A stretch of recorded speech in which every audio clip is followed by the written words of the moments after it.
Hey everyone, welcome to the channel. तो आज के वीडियो में हम डिस्कस करेंगे विजन आईएएस की पीटी 365 ऑफ सोशल इश्यूज।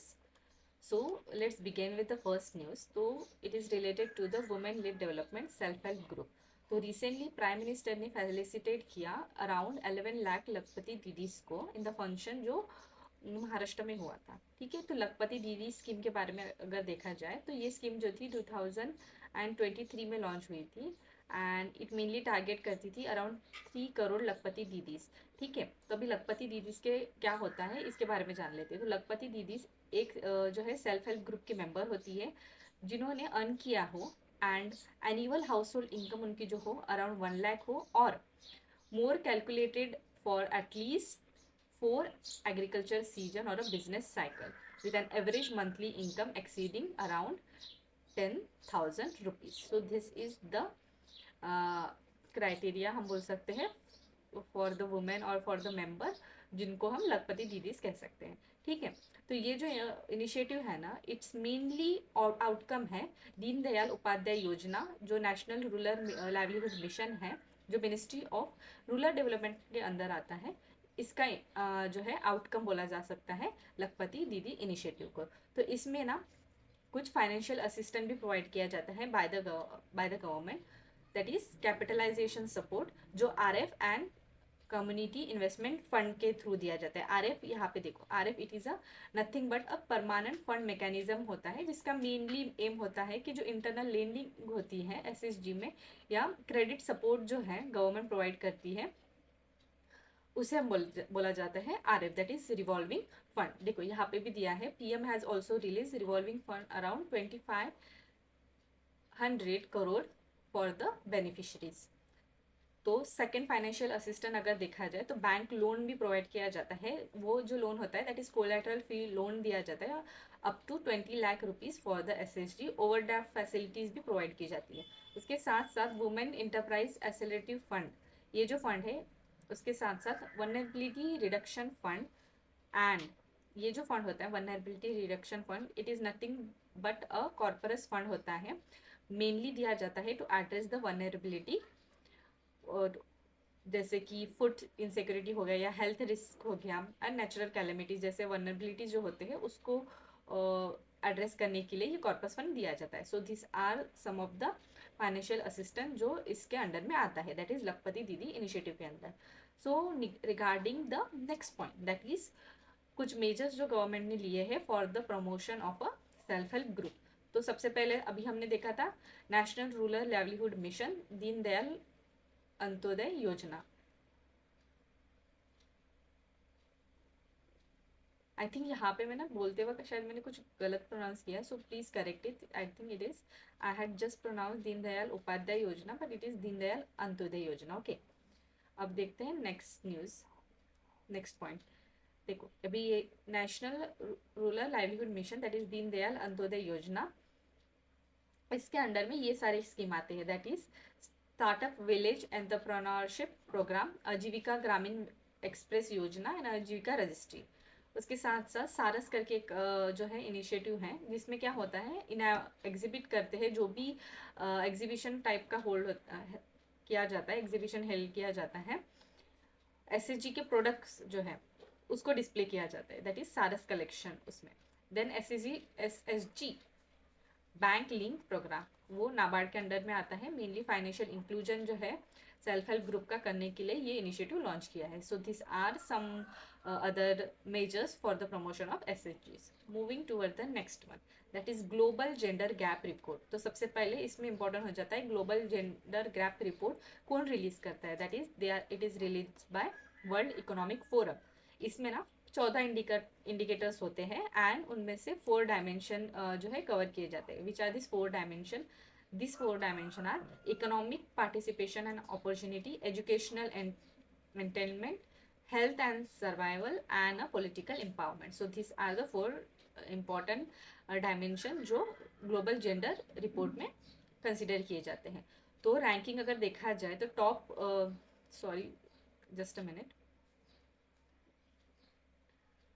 तो अगर रैंकिंग देखी जाए तो रैंकिंग में जो कंट्रीज है जैसे कि आइसलैंड हो गया, Finland and Norway, this are the top countries. India की अगर रैंक देखी जाए तो इंडिया की रैंक है 129 out of 146 country. And moving to the next one, that is gender inequality index. तो जेंडर इनइक्वालिटी इंडेक्स इसको रिलीज किया जाता है by UNDP, that is United Nation Development programme,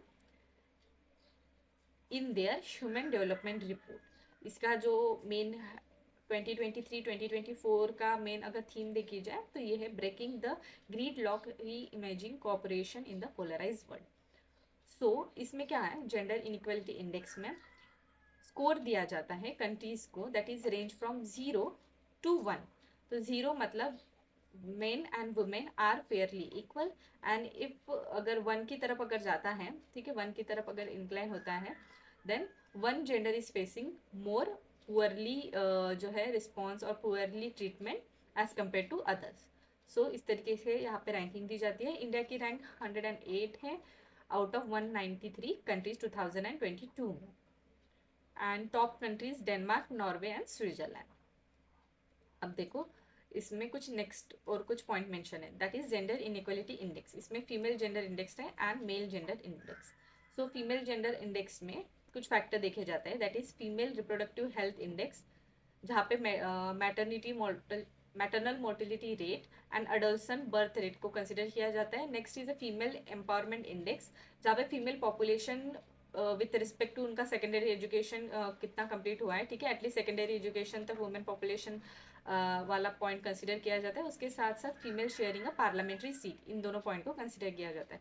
next is female labour market index, that is ये जो है female labour market participation rate को consider किया जाता है। एंड यहाँ पे देखो मेल जेंडर इंडेक्स, इसमें मेल एम्पावरमेंट इंडेक्स एक है जहाँ पे सेम क्राइटेरिया, ठीक है, बस यहाँ पे मेल एंड फीमेल वाला ऑपोजिट पॉइंट, ठीक है, और एक है male labour market index same, ठीक है, यहाँ पे फीमेल के लिए और यहाँ पे मेल के लिए। एंड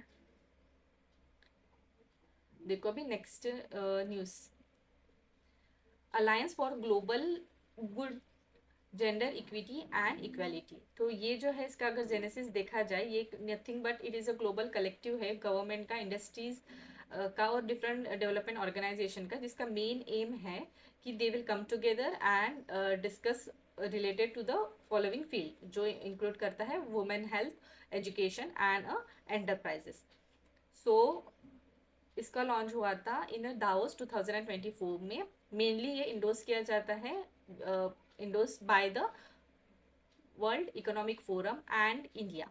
सो इंडिया है यहाँ पे, सो ये बिकम इम्पॉर्टेंट, तो ये याद रखो।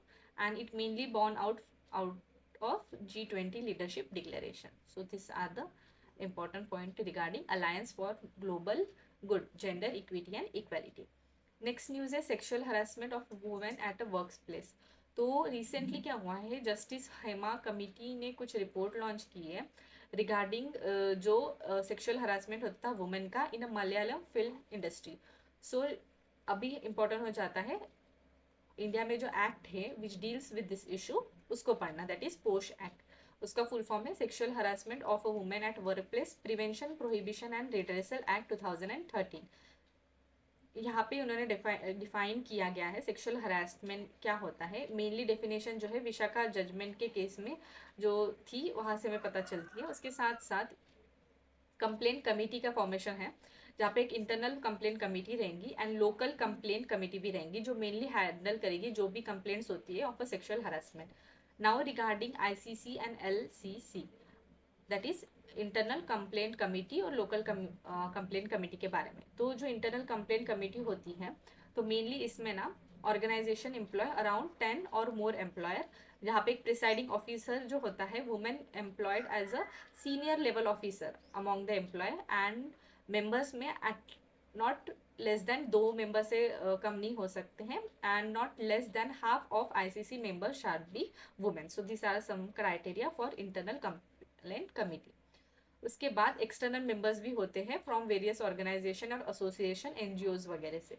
मैक्सिमम 3 ईयर का टर्म होता है इन सब का। एंड लोकल कंप्लेंट कमेटी अगर देखा जाए, ये डिस्ट्रिक्ट लेवल में सेटअप की जाती है for the complaints from unorganise sectors के लिए, ठीक है। और ऐसे प्लेस पे रखी जाती है जहाँ पे इंटरनल कंप्लेंट कमेटी नहीं होती है, उन प्लेसेस में भी लोकल कंप्लेंट कमेटी का सेटअप किया जाता है। इनके पास जो पावर होती है, they consist a power of a civil code under the code of civil procedure 1908 while they used to conduct the inquiry. Other initiative अगर देखा जाए for the prevention of sexual harassment, वो सबसे पहले है विशाखा गाइडलाइंस, ठीक है। Next is a sexual harassment electronic box, that is she box, that is online complaint management mechanism है ये। थर्ड इज अ भारतीय न्याय संहिता 2023, जिसमें चैप्टर 5 है जो मेनली डील करता है sexual offence against women and the children. And the fourth one is convention on elimination of all form of discrimination against women. India ने इसको रेटिफाई किया है 1993 को। So this are the points regarding the prevention of sexual harassment related initiative. Now coming toward the next news, that is a domestic violence against women.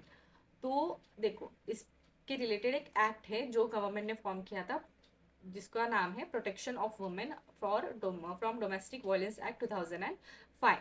तो mainly अगर देखा जाए, this act is enacted in the exercise of a power, जो article number 15 के under में है।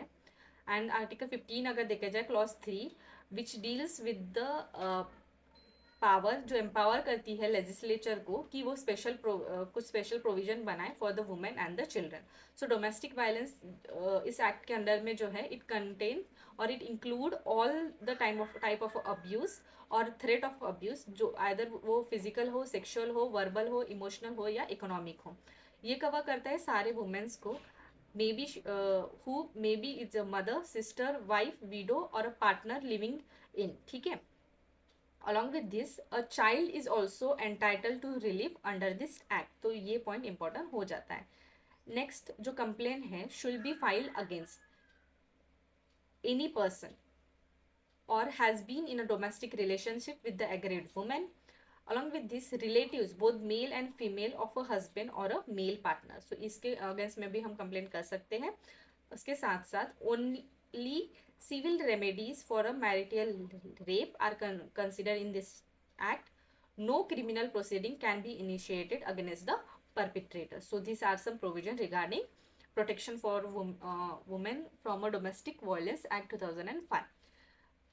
अगर बाकी प्रोविजंस और देखे जाए गवर्नमेंट ने जो लिए हैं, उनमें से एक है भारतीय न्याय संहिता 2023, जिसमें सेक्शन 85 एंड 86 को कवर किया गया है। आईपीसी का सेक्शन 498A में भी जो प्रोविजन है regarding domestic violence and harassment जो मैरिड वुमेन फेस करती है बाय द हस्बैंड और हिज रिलेटिव्स, उसको कवर किया गया है। Next is related to the abortion related news.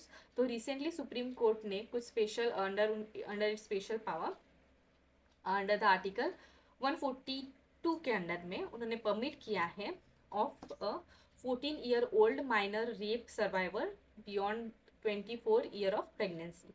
सो कुछ लीगल फ्रेमवर्क अगर देखा जाए in India which deals with the abortion in India, तो उनमें से एक है अभी जो हमने पढ़ा, मतलब ये जो है ना, इसमें काफ़ी ज़्यादा प्रोविज़न है, उनमें से काफ़ी सारे प्रोविज़न कवर किए गए हैं। तो उनमें से एक तो दो हमने अभी पढ़ लिए थे ऊपर, अभी थर्ड वन है अबॉर्शन का भी प्रोविज़न यहाँ पे उन्होंने कंसिडर किया गया है। उसके साथ साथ medical termination of pregnancy MTP act 1971 जो प्रोवाइड करता है टर्मिनेशन किया जा सकता है of certain pregnancy by the registered medical practitioner. Next is इसी एक्ट में अमेंडमेंट किया गया था 2021 में, जहाँ पे जो टाइम पीरियड होता है अबॉर्शन का उसको इंक्रीज किया गया, ठीक है। तो इसके बारे में डिटेल यहाँ पे देखते हैं। जब गेस्टेशन पीरियड जो है अप टू 20 वीक्स का हो जाता है, तो opinion of one doctor is use to consider. Then अगर 20 to 24 ईयर का 24 वीक्स का होता है, देन दो डॉक्टर्स की जो है कंसर्न या ओपिनियन लिया जाता है। अगर बियॉन्ड 24 वीक्स होता है तो स्पेशल कंसिडरेशन लिया जाता है। एंड यहाँ पे जो है it is available only on the ground of a fetal abnormalities on the advice of a medical board जो constitute किया जाता है by the state and a union territory. So these are some provision related to the gestation period according to the act. अब जाते हैं next news की तरफ।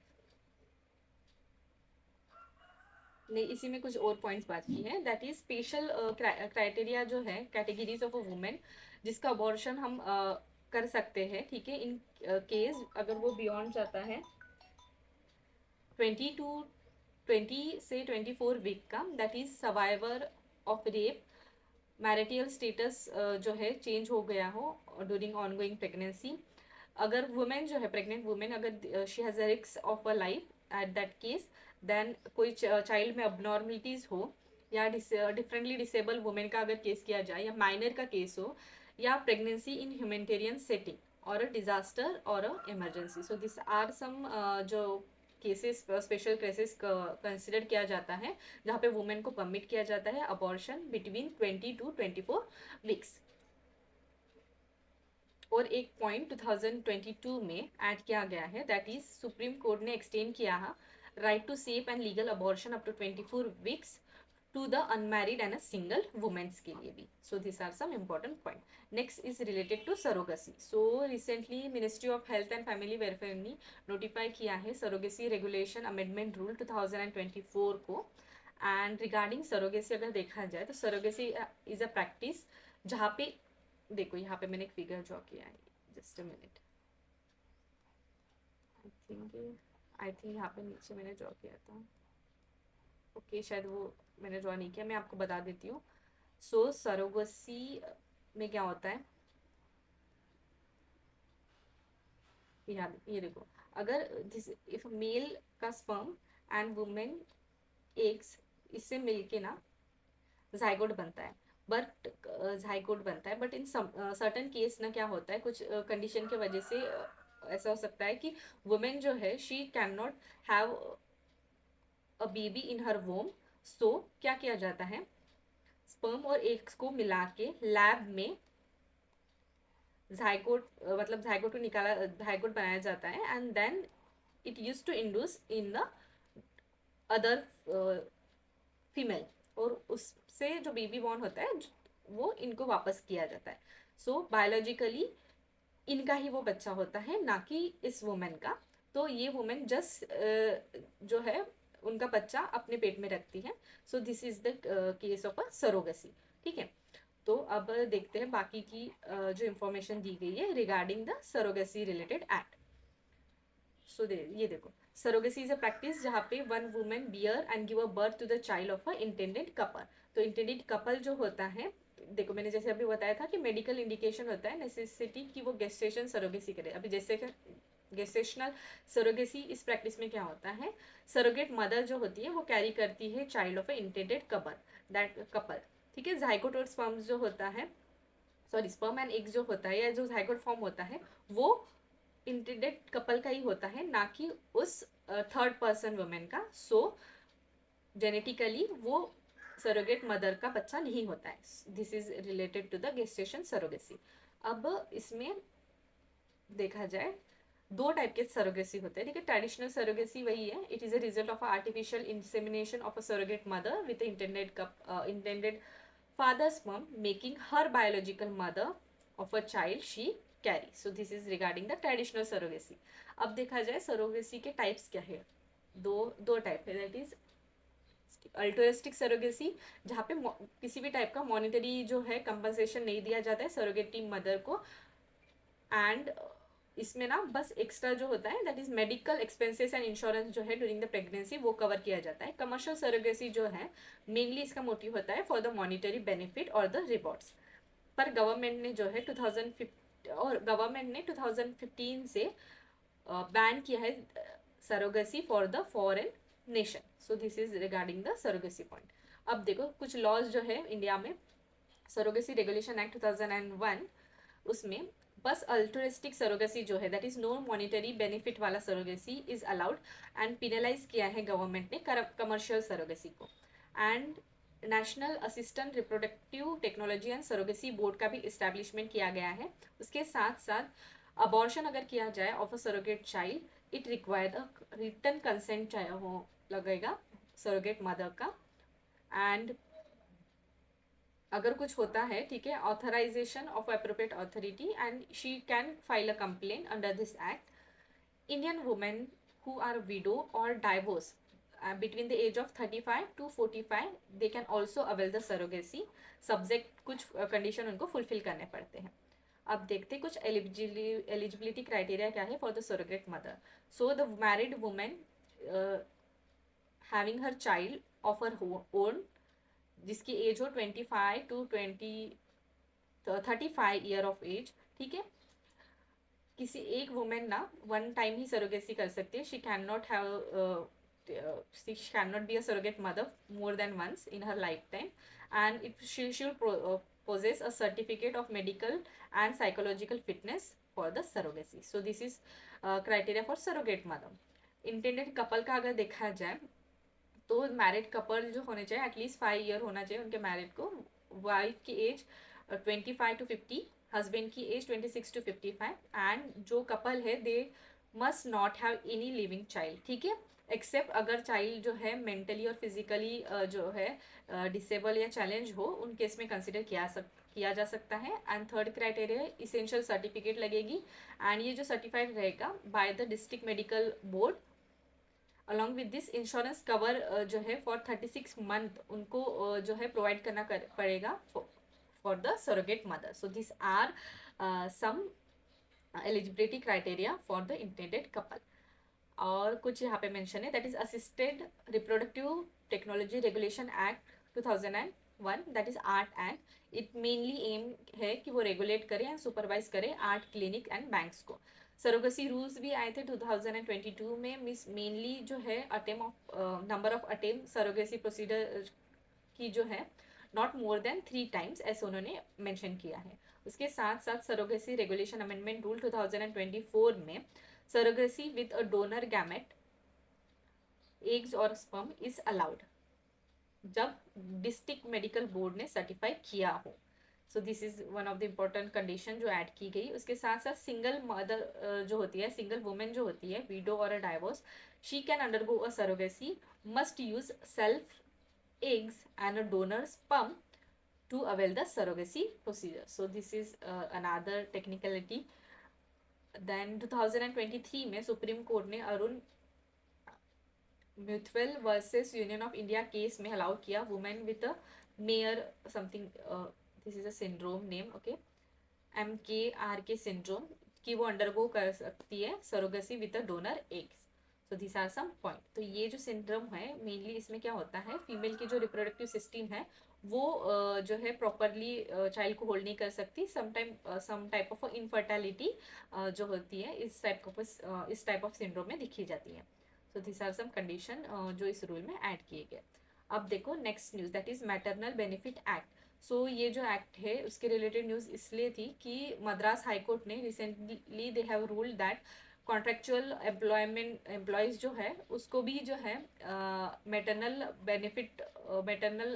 Benefit act के अंडर में जो भी प्रोविजन है उसको वो एंटाइटल कर सकता है, ठीक है. एंड इस एक्ट के अंडर देखा जाए it provide a paid leave to the women workers. तो 2017 में इस एक्ट में अमेंडमेंट हुई थी एंड वहाँ पे इंक्रीज किया गया था पेड मैटरनल लीव्स. जो पहले 12 वीक्स थी उसको 26 वीक्स में इंक्रीज किया गया था. And out of this 26 week not more than 8 weeks shall be preceding the expected date of a delivery. So these are some important provision. and उसके साथ साथ देखा जाए नेक्स्ट न्यूज़ अगर यहाँ पे ना depending upon the nature of work act जो है प्रोवाइड करता है work from home for the nursing mothers also. So some provision of this act. Next is a child care leave. तो रिसेंटली क्या हुआ है, सुप्रीम कोर्ट हैड नोटेड कि women को हम डिनाई नहीं कर सकते child care leave, and if it's so it is the violation of a constitution, that is article number 15 जो मेनली डील करता है that is state can not be discriminate only on the ground of religion, race, caste, sex and place of birth. And उन्होंने direct किया है Himachal Pradesh government को कि वो उनकी जो पॉलिसी है चाइल्ड केयर लीव की उसको रिव्यू करें. So regarding child care leave जो इस एक्ट में अगर इसकी प्रोविजन अगर देखा जाए तो एक रूल है सेंट्रल सिविल सर्विसेज रूल 1972. इसमें मेंशन किया गया है कि ये प्रोवाइड करता है 2 year that is 730 days of child care leave to the female employer and a single male parent either that is unmarried हो या विडो हो या डिवोर्स हो, ठीक है, उनको 2 साल की लीव मिलती है। एंड इसमें कुछ एक्स्ट्रा क्राइटेरिया है, that is it is available for taking care of 2 surviving children up to the age of 18, and there is no age limit in the disable children case. उसके साथ साथ child care leave जो है it may be guaranteed for not more than 3 spell in a calendar year. यहाँ पे कुछ exception दिए गए हैं, that is if she is a single female government servant, तब 6 स्पेल जो है इन अ कैलेंडर ईयर दे जा सकते हैं।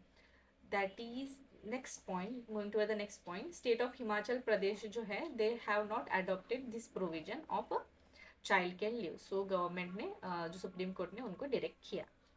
सो next news that is issues and development related to the children. तो सबसे पहला है चाइल्ड लेबर।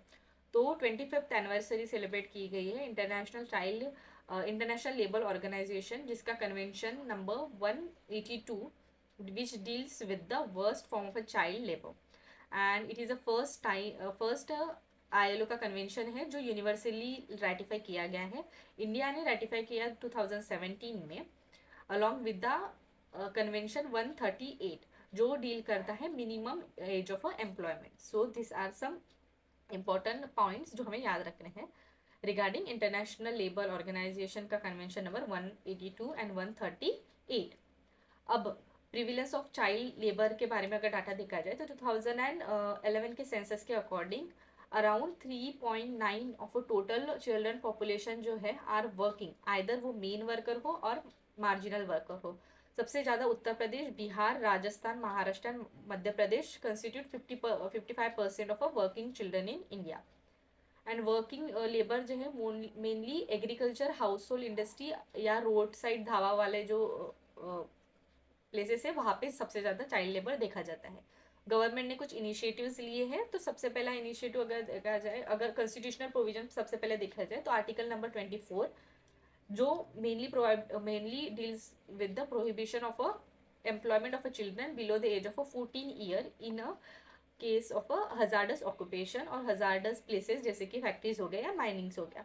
उसके साथ साथ article number 39 that is DPSP है जो मेनली डील करता है that the state to direct its policy toward ensuring that the health and the strength of the workers, men and women, and the tender age of the children is not abused. So these are some constitutional provision. Legal framework अगर देखा जाए that is Child Labor Prohibition and Regulation Amendment Act 2016, ये prohibit करता है employment of a children below the age of a 14 year in all occupation. Also, adolescent at the age of a 14 to 18 in a schedule hazardous occupation. So this are some legal provision. इसमें exception एक है कि help in the family enterprises या artist वाला case that is audio video entertainment industry या sport activity except circus, this are some exceptional in the case of this act of 2016। मतलब 2016 के amendment में इसको ऐड किया गया था। अब देखो इंटर अब देखो इसमें जस्ट अ मिनट, देखो इंटरनेशनल इनिशिएटिव अगर देखा जाए तो SDGs उसमें एक मेंशन है कि एलिमिनेट किया जाए all form of a child labour by 2025। 8.7 SDG में मेंशन है, सब पॉइंट में 8.7 पॉइंट में। Then ILO international programme on elimination of child labour and United Nations Convention on Right of Children. So these are some provision or related to the child labor at a international level. अभी ILO के बारे में अगर देखा जाए, इसका mainly headquarter है Geneva Switzerland में। इसको क्रिएट किया गया था 1919 में as a part of a Treaty of Versailles that was during the end of World War 1 and as a League of a Nation organisation. It became a United Nation first specialized agency in 1946. ये एक ही जो है it is only tri party UN agency जिसमें it bring together government employ and workers. इसका main aim है कि वो प्रमोट करे सोशल जस्टिस, इंटरनेशनल रिकॉग्नाइज करे ह्यूमन एंड लेबर राइट्स को by setting a labour standard and develop करी कुछ policies for promoting a decent work life for all the women and men employers. Then 187 members है, India भी इसका member है।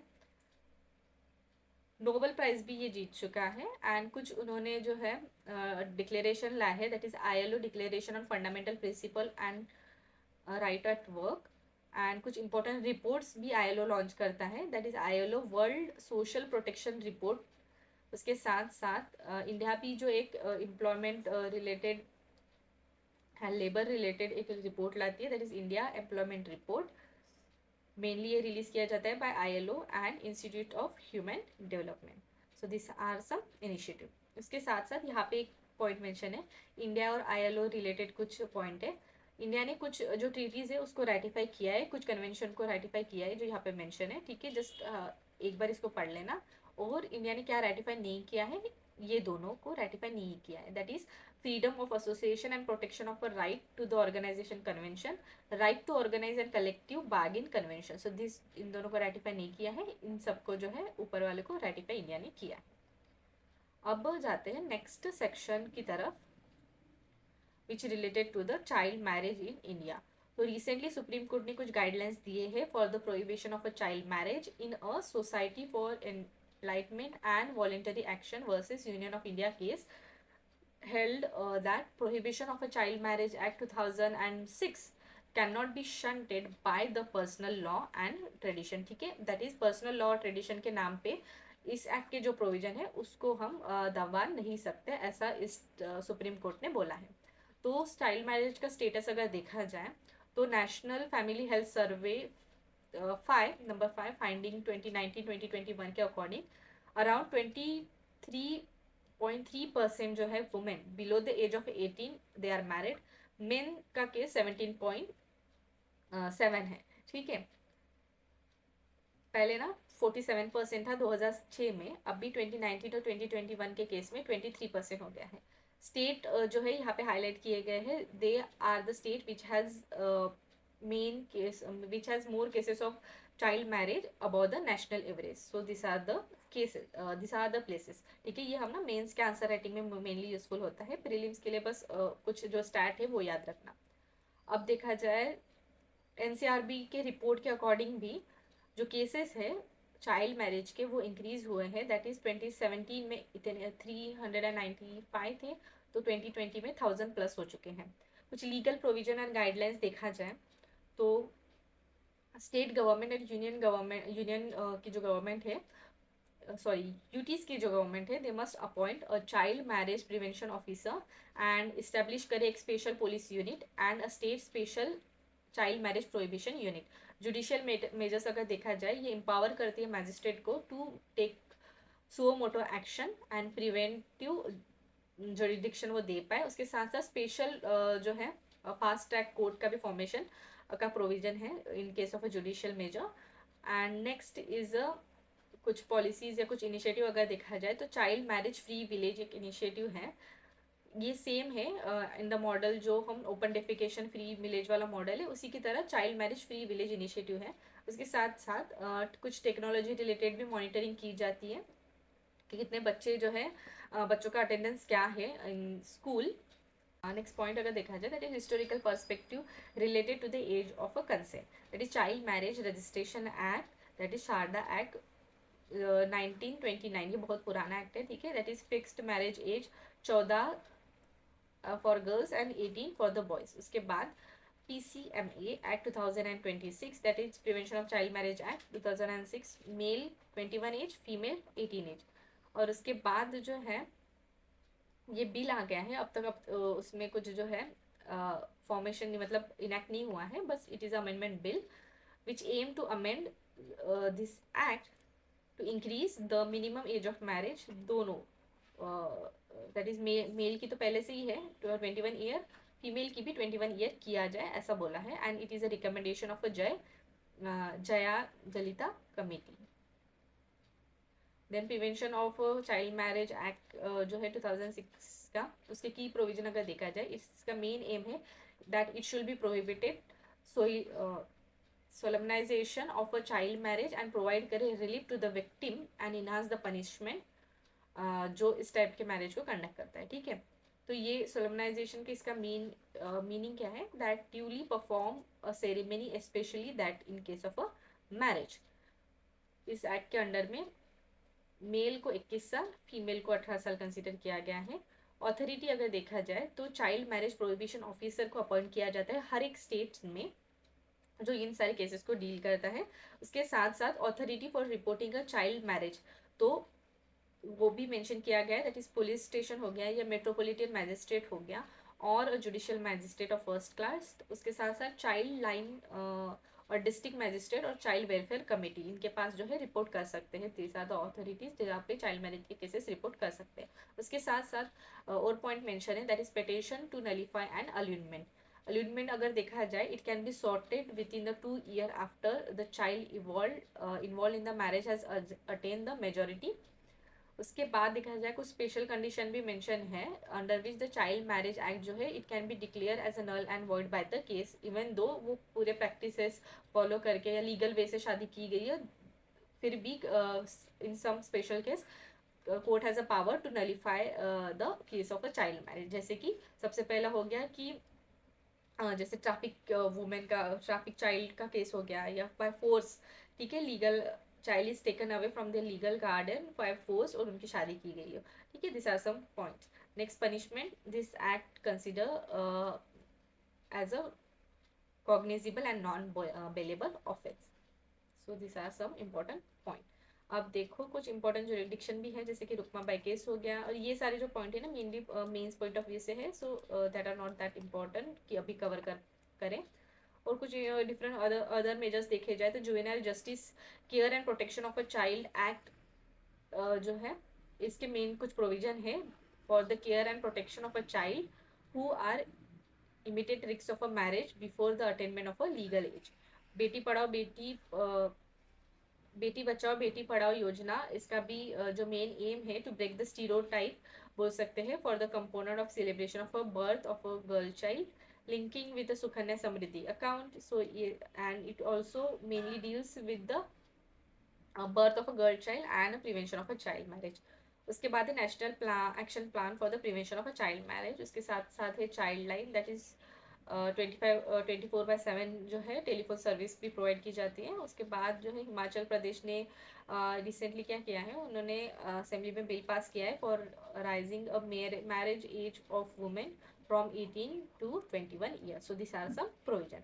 अब next देखते हैं जुवेनाइल जस्टिस एक्ट 2015। सो इस हैक तो जजमेंट को गवर्नमेंट ने दिया है, सॉरी सुप्रीम कोर्ट ने दिया है। सो इस जजमेंट के बारे में अगर देखा जाए, it mainly deals with an appeal against the preliminary assessment order of a juvenile justice board will be file before the child court not a session court wherever available, ठीक है। तो child court के सामने जो है it can file the case, not the session court. And the court also prescribe the 30 days time limit for preferring such appeal। the time period अगर देखा जाए of 3 month उसको prescribe किया गया है for the complaint of a preliminary assessment and it is not mandatory but directory in nature। so these are some judgment जो पास हुए हैं recent में। अब देखा जाए juvenile justice care and protection act, that is JJ act 2015, इसमें child को define किया गया है the person who has not completed the age of 18। And 2015 में उन्होंने एक प्रोविजन इंट्रोड्यूस किया where child between the age group of 16 to 18 उनको अडल्ट कंसिडर किया जा सकता है in case of heinous offences. Then child juvenile justice board का भी एक फॉर्मेशन होता है, ठीक है। और ये जो बोर्ड है they use to determine whether the child is considered to be adult और अ माइनर। इंस्टीट्यूशनल सेटअप का देखा जाए तो जुवेनाइल जस्टिस बोर्ड होता है, चाइल्ड वेलफेयर कमेटी का भी फॉर्मेशन किया जाता है हर एक डिस्ट्रिक्ट में। उसके बाद जो जुवेनाइल जस्टिस बोर्ड है they should conduct the preliminary assessment to access the capacity of the child. After preliminary assessment children court जो होता है they can decide whether the child can be tried as a adult और not. Then mandatory registration होता है child care institution का। So this are some provision, ठीक है। जो भी शेल्टर होम्स वगैरह होता है ना उनका मैंडेटरी जो है रजिस्ट्रेशन कंपलसरी है अंडर दिस एक्ट। अब देखा जाए जुवेनाइल जस्टिस अमेंडमेंट एक्ट 2021, तो इसमें एडॉप्शन के केस में district magistrate including the additional magistrate जो है they can issue the adoption order.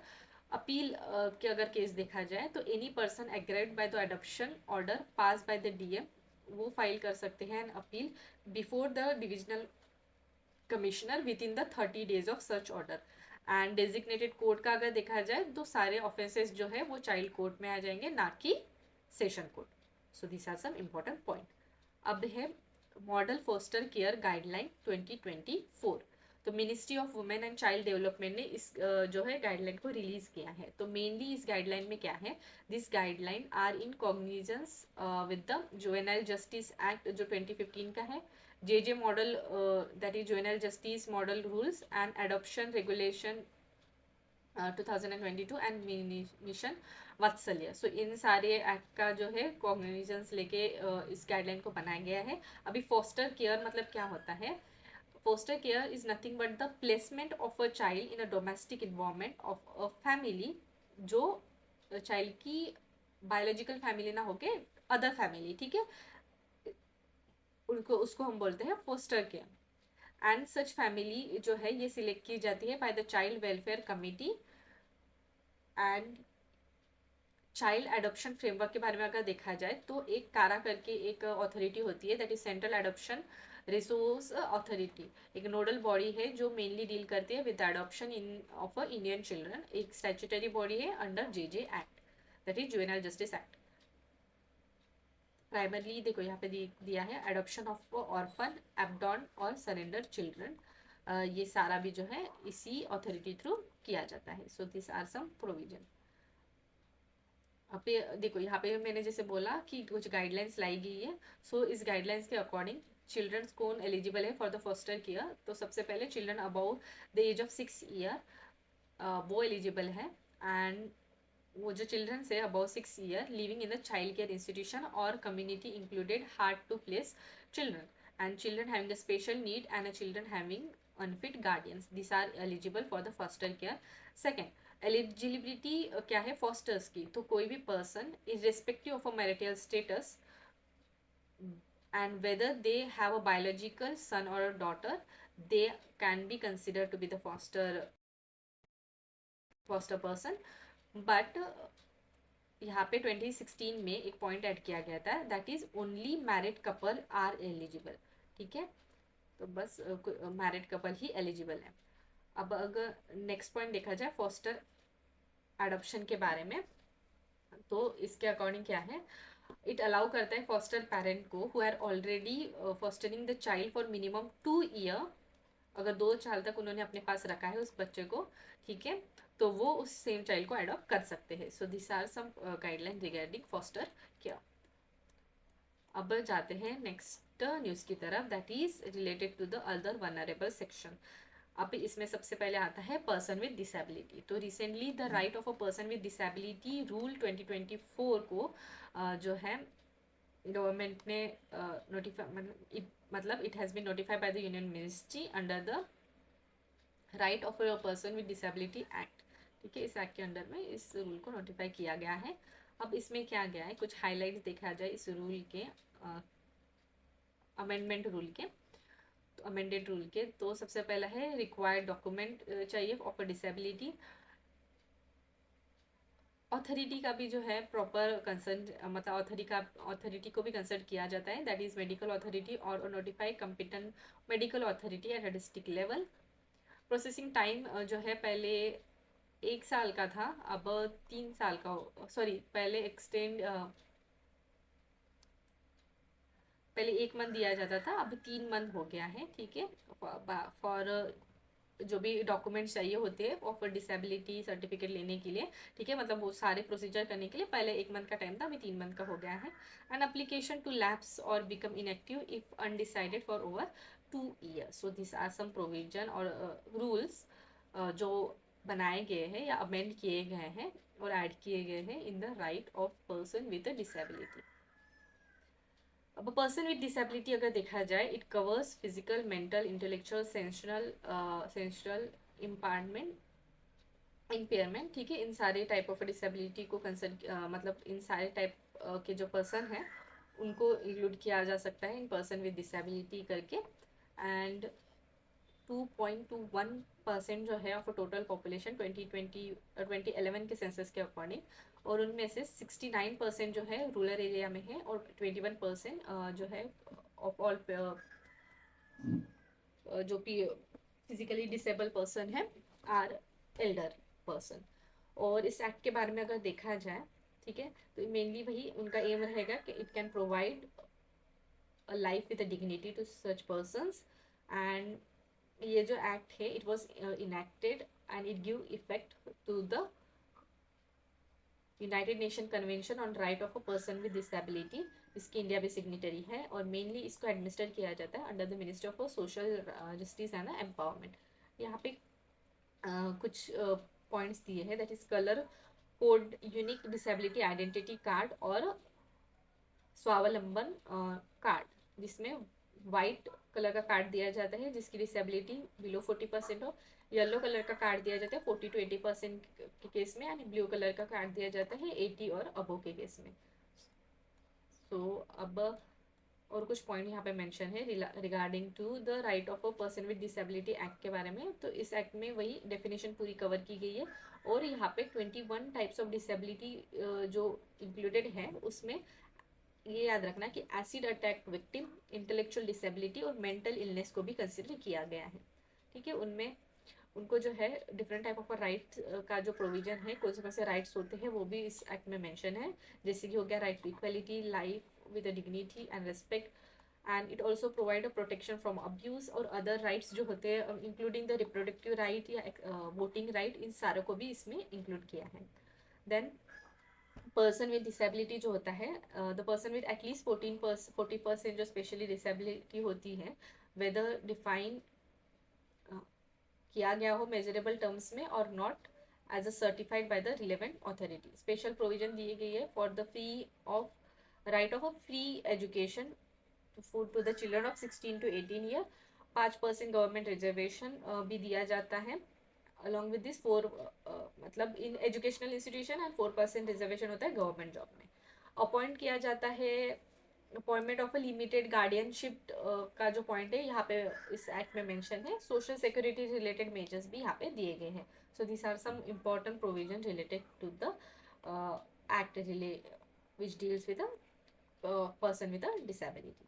अब देखा जाए provision for effective implementation of act, तो कौन से प्रोविजन लिए गए हैं, दैट इज एडवाइजरी बोर्ड का फॉर्मेशन होना at a central and a state level, special court जो डील करे with offences regarding this those person, regulatory body का फॉर्मेशन करना, penalties by breaching the provision of the act, financial support भी provide किया जाता है, national and state fund का provision है उनके लिए, उसके साथ साथ चीफ कमिश्नर एंड कमिशंस, तो इसमें अपॉइंट किया जाता है ऑफिशियल को safeguarding rights at a central and state level.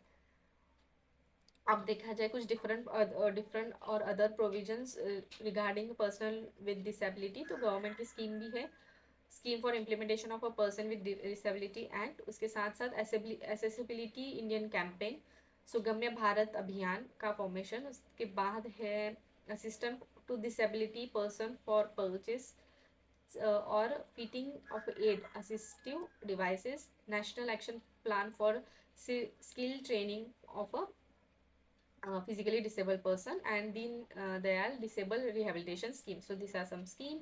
उसके साथ साथ डिफरेंट एक्ट भी जो है पॉलिसीज या लेजिस्लेशन भी गवर्नमेंट ने फॉर्म किया है। अब इंटरनेशनल लेवल में अगर देखा जाए तो India is a signatory of this of following international initiative, उसमें एक है adoption of a Incheon strategy which mainly deals with the person with disability in Asia and Pacific region related, ये strategy adopt की गई है, उसमें भी India signatory है। उसके साथ साथ ये बाकी के ये दो इसमें भी इंडिया सिग्नेटरी है, ये एक बार पढ़ लेना, ठीक है। अब नेक्स्ट देखा जाए United Nation convention on right of a person with a disability, तो इसकी में 17 कॉन्फ्रेंस हुई थी, इंडिया ने इसको अडॉप्ट, इंडिया भी इसका पार्ट है, एंड इसको जनरली अडॉप्ट किया गया था न्यूयॉर्क सिटी में 2006 में। देखो इंडिया भी इसका पार्ट है। वही उसमें वही दिया है, डेफिनेशन वगैरह दी गई है कि कौन से डिसेबिलिटी कवर की जाती है, physical, mental, intellectual, sensor impairment. अब देखते हैं इस धरती अब्बा जनजातीय ग्राम उत्कर्ष अभियान। तो ये जो स्कीम है mainly it deals with improving the social economic condition of a tribal community. तो ये स्कीम का नाम रखा गया है आफ्टर द बिरसा मुंडा, जिनको धरती अब्बा भी कहा जाता है।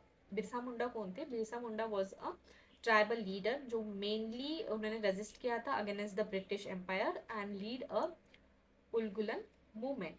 एंड इस स्कीम का अगर ऑब्जेक्टिव देखा जाए, it mainly it invasion of a saturation of a critical gap, जो social infrastructure, health, education, livelihood related जो भी गैप्स है इन इम्प्लीमेंटेशन हो गया या बाकी आउटरीच हो गया, इन सारों को कवर किया जाएगा through conversion and outreach of a different schemes. and mainly it is based on learning and the success of a प्रधानमंत्री जनजाति आदिवासी न्याय महाअभियान। ठीक है, तो ये हो गया ऑब्जेक्टिव ऑफ द स्कीम। इसमें फंडिंग दी जाएंगी from development action plan for a scheduled tribe and allocate किया जाएगा under central sector and also centrally sponsor scheme के थ्रू। 5 साल का ये टेन्योर रहेगा, जहाँ पे अराउंड 63,000 विलेजेस को कवर किया जाएगा and it will benefit more than 5 crore tribal people. And mission के अगर कंपोनेंट देखा जाए तो इसमें 25 intervention will be implemented by 17 मालाइन मिनिस्ट्री। 17 मिनिस्ट्री को कंसाइड जो रहेंगे मिनिस्ट्रीज भी इसमें आएंगी, ठीक है, for the implementation of the scheme. उसके साथ साथ मैपिंग एंड मॉनिटरिंग के केस में अगर देखा जाए तो ये किया जाएंगे बाय द पीएम गति शक्ति पोर्टल। अब गोल्स देखा जाए इस मिशन के अंडर, इंफ्रास्ट्रक्चर पे फोकस किया जाएगा, जैसे कि जो भी प्रोग्राम्स रहेगा वो ये स्कीम के थ्रू भी वो इम्प्लीमेंट कर सकते हैं, दैट इज अंडर प्रधानमंत्री आवास ग्रामीण योजना। वाटर की अगर फैसिलिटी देखा जाए तो जल जीवन mission and Ayushman Bharat card, that is प्रधानमंत्री Jan Arogya Yojana through.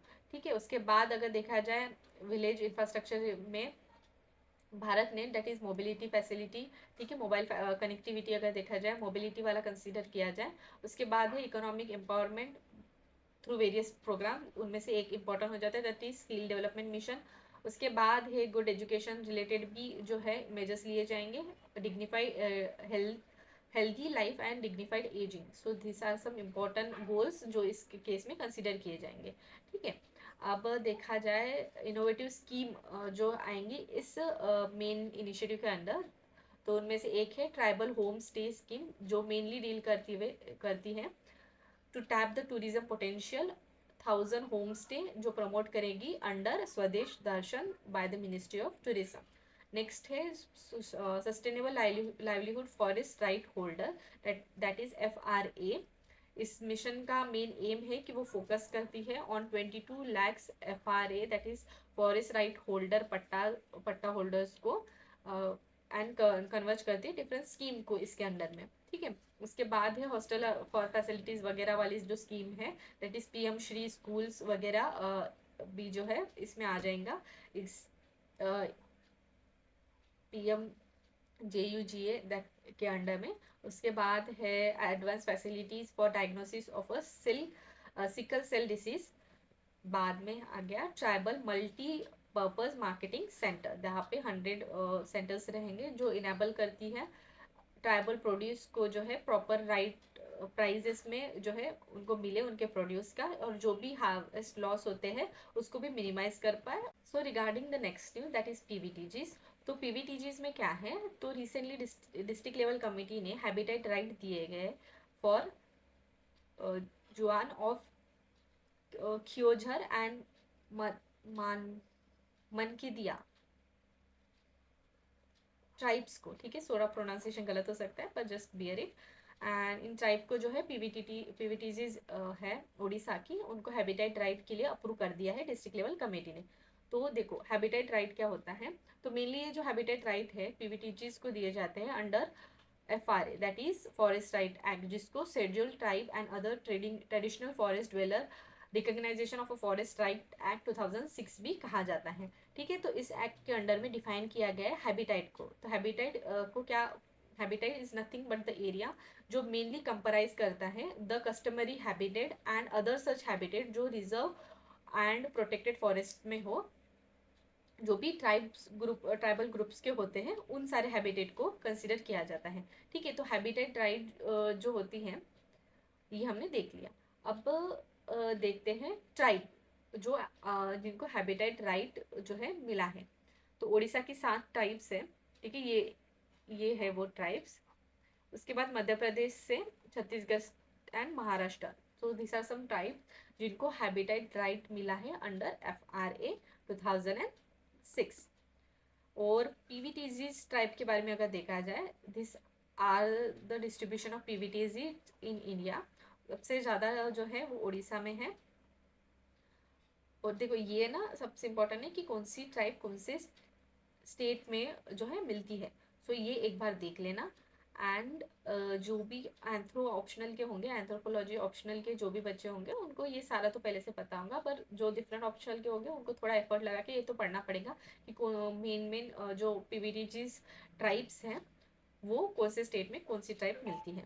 So regarding next point that is PVTGs, तो 75 पीवीटीजीज जो है इस कंट्री इंडिया में है। एंड अगर देखा जाए तो 18 स्टेट में और एक यूनियन टेरिटरी में है। देबार कमीशन के रिकमेंडेशन के अकॉर्डिंग बनाया जो है, उन्होंने रिकमेंड किया द पीवीटीजीज। एंड ओडिशा में 13 है सबसे ज़्यादा जो कंसिडर किया जाता है। और पीवीटीजीज मतलब जो ट्राइब्स होते हैं ना, उससे भी थोड़े tribes are mostly consider to be vulnerable in certain sectors. उससे भी जो मोर वनरेबल होते हैं उनको पर्टिकुलरली वनरेबल ट्राइबल ग्रुप किया कहा जाता है। तो उनके कुछ क्राइटेरिया है डिसाइड करने के लिए, that is forest based livelihood हो उनका, pre agricultural level of existence, stagnant and declining population, extremely low literacy and substantial economy. So these are some point for considering the tribes as a particular vulnerable tribal groups.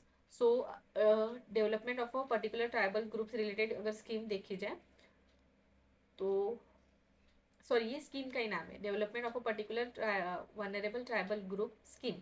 सो इस scheme का main M क्या है, socio economic sector में जो है कंपरेसिव social भी और economic उन दोनों सेक्टर में पीवीटीसीज का जो है डेवलपमेंट करना। अलॉन्ग विथ इट ये भी ध्यान रखना कि उनकी जो कल्चर है और हेरिटेज है वो भी रिटेन रह पाए। ये सेंट्रली स्पॉन्सर्ड स्कीम है, दैट इज 100% असिस्टेंस दिया जाएगा सेंट्रल थ्रू। फाइनेंशियल असिस्टेंस भी प्रोवाइड किया जाता है। एंड उसके साथ साथ माइक्रो प्लानिंग अप्रोच भी इसको इम्प्लीमेंट करने के लिए यूज़ किया जाता है।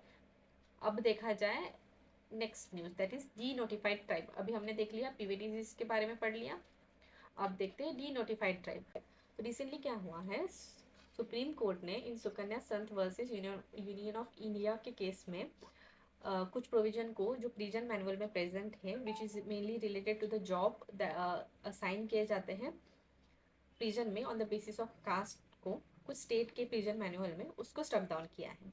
तो अगर की हाईलाइट देखी जाए इस जजमेंट की, तो caste based discrimination in the prison देखा गया है। एंड मेनली किस वजह से, that is division of labour जो है डिवीजन उनको as a basis of caste किया जाता था। उसके साथ साथ डिस्क्रिमिनेशन अगेंस्ट द प्रिजन जो डिनोटिफाइड ट्राइब्स से थे और हैबिचुअल ऑफेंडर थे, उनको जो है काफ़ी ज़्यादा डिस्क्रिमिनेशन देखा गया। And thus Supreme Court decided to stuck down certain provision in the from the prison manual. ठीक है, क्योंकि ये कहीं ना कहीं डिस्क्रिमिनेशन था। ये जो डिस्क्रिमिनेशन था कहीं ना कहीं आर्टिकल नंबर 14, 15, 17, 21 और 23 ऑफ कॉन्स्टिट्यूशन को वॉयलेट करता था। And this as it is unconstitutional government supreme court has telled to stuck down it. So अगर यहाँ पे देखो कुछ पॉइंट मेंशन है रिगार्डिंग ट्राइब्स।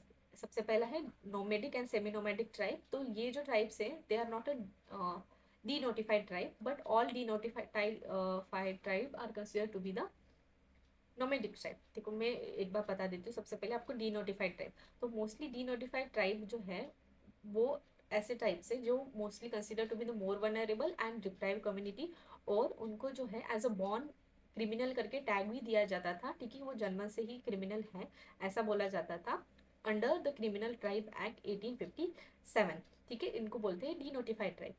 और ये हो गया nomadic and semi nomadic tribe. तो nomadic and semi nomadic tribe ऐसी ट्राइब्स है जो फ्रीक्वेंटली जो है जो मूवमेंट करती है, फिजिकल सीजनल मूवमेंट करती है, और उनकी लाइवलीहुड की स्ट्रेटेजी होती है, ठीक है, कुछ टाइम एक प्लेस में होती है और कुछ टाइम बाद ना वो दूसरे प्लेस में मूव होती है। So this are some nomadic and semi nomadic tribe. तो क्या होता है, जो भी सेमी नोमेडिक और नोमेडिक ट्राइब है वो सारे डी नोटिफाइड ट्राइब नहीं होते हैं, पर जितने भी डी नोटिफाइड ट्राइब है वो सारे नोमैडिक टाइप्स होते हैं। So this are some point regarding nomadic and semi nomadic type.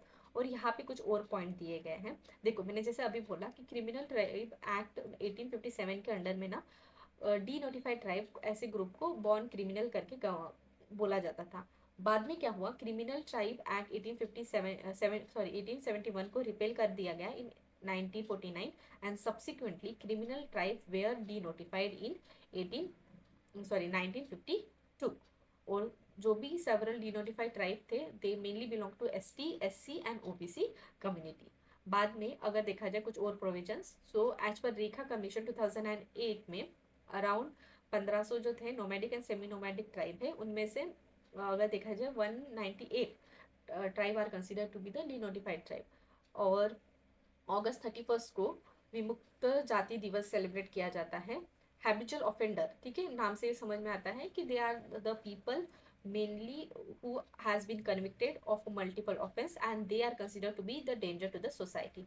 और इदाती कमीशन 2017 उसने रिकमेंड किया कि इमीडिएट उन्होंने उनको जो है रिपेल करना चाहिए हैबिचुअल ऑफेंडर एक्ट को, बिकॉज कहीं ना कहीं ये जो एक्ट के कुछ प्रोविजंस जो थे they are considered to be harassment to the member of a denotified tribe, क्योंकि उनको बॉर्न क्रिमिनल बोला जाता था, ठीक है, तो कहीं ना कहीं उनको एज ए क्रिमिनल करके लोग देखते थे एंड दस इस एक्ट के कुछ प्रोविजन थे कहीं ना कहीं जो है उनको एज ए हैबिचुअल ऑफेंडर करके कंसिडर किया जाता था, और कहीं ना कहीं it notify the harassment of the member and दस इदाते कमीशन रिकमेंडेड कि उसको रिपेल किया, इस एक्ट को रिपेल किया जाए। अब देखते हैं कुछ डिफरेंट और other provision which deals with the denotified tribe.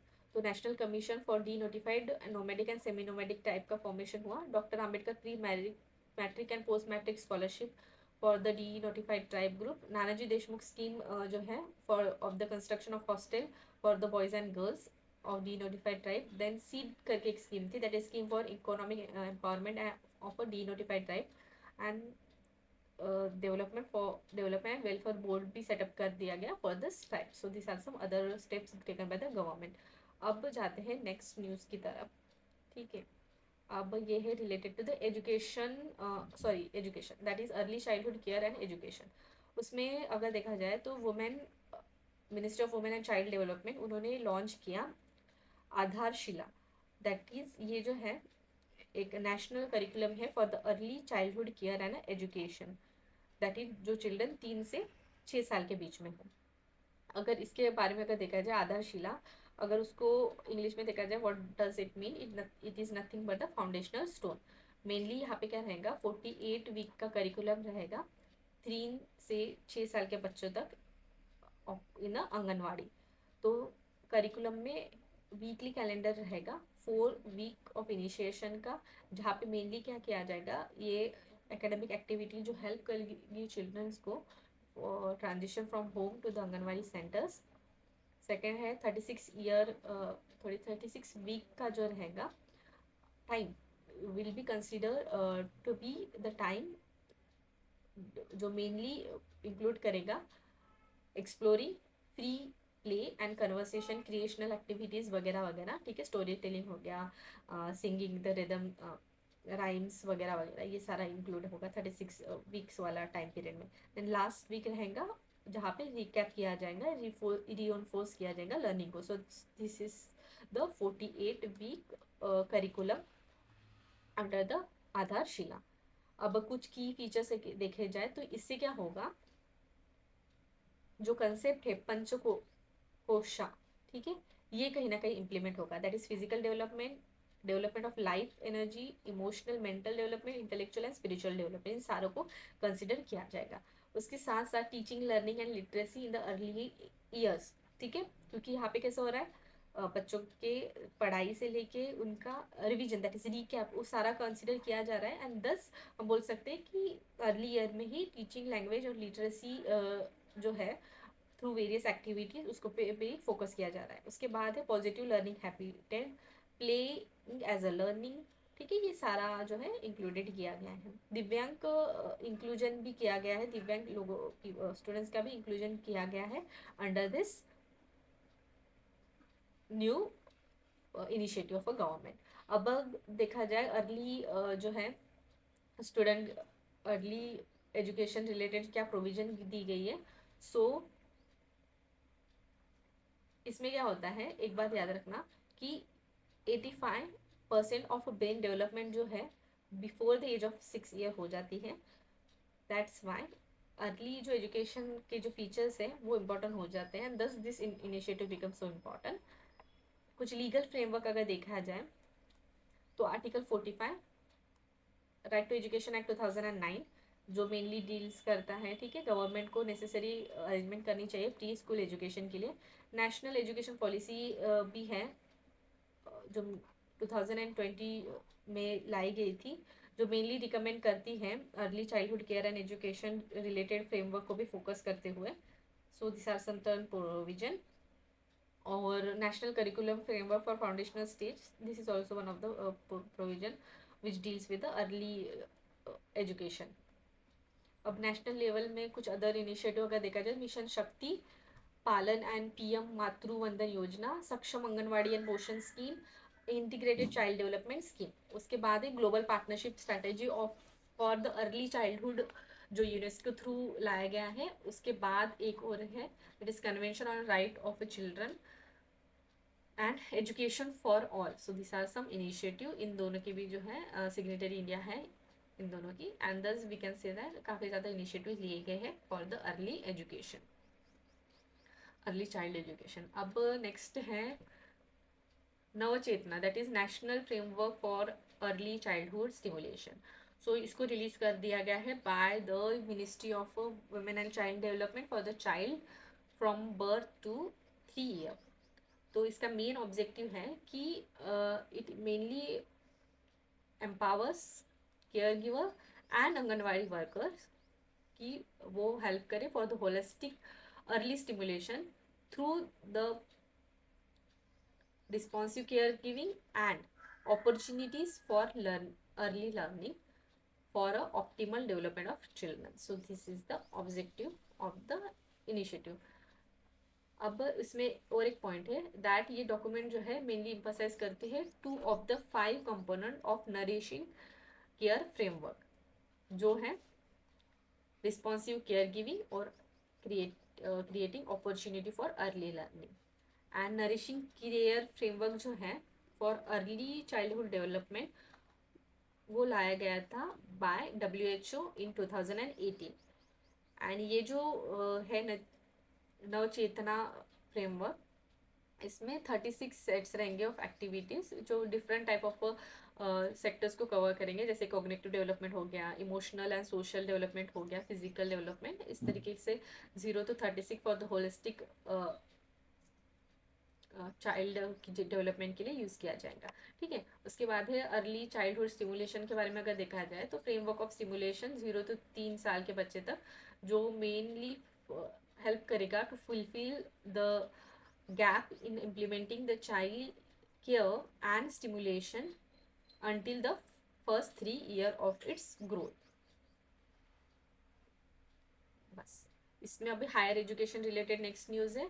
तो यूजीसी ने न्यू ड्राफ्ट निकाला है regarding the guidelines for recognisation of prior learning in a higher education. तो रिकग्नाइजेशन ऑफ प्रायर लर्निंग क्या होता है, it is nothing but the formal mechanism है जो मेनली यूज़ किया जाता है to evaluate a person existing knowledge and skill.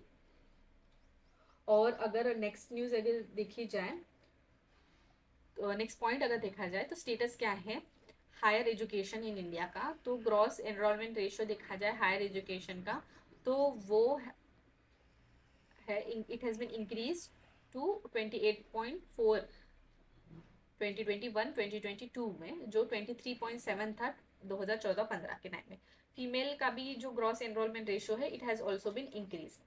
अगर सैलेंट फीचर्स देखे जाए नेशनल एजुकेशन पॉलिसी के फॉर हायर एजुकेशन, तो मल्टीपल एग्जिट ऑप्शन जो है अंडर ग्रेड स्टूडेंट के लिए अवेलेबल हैं। ठीक है, आइदर 3 और 4 ईयर का जो ड्यूरेशन होता है ग्रेजुएशन का, उस टाइम पे मल्टीपल एग्जिट ऑप्शन भी दिया जाता है।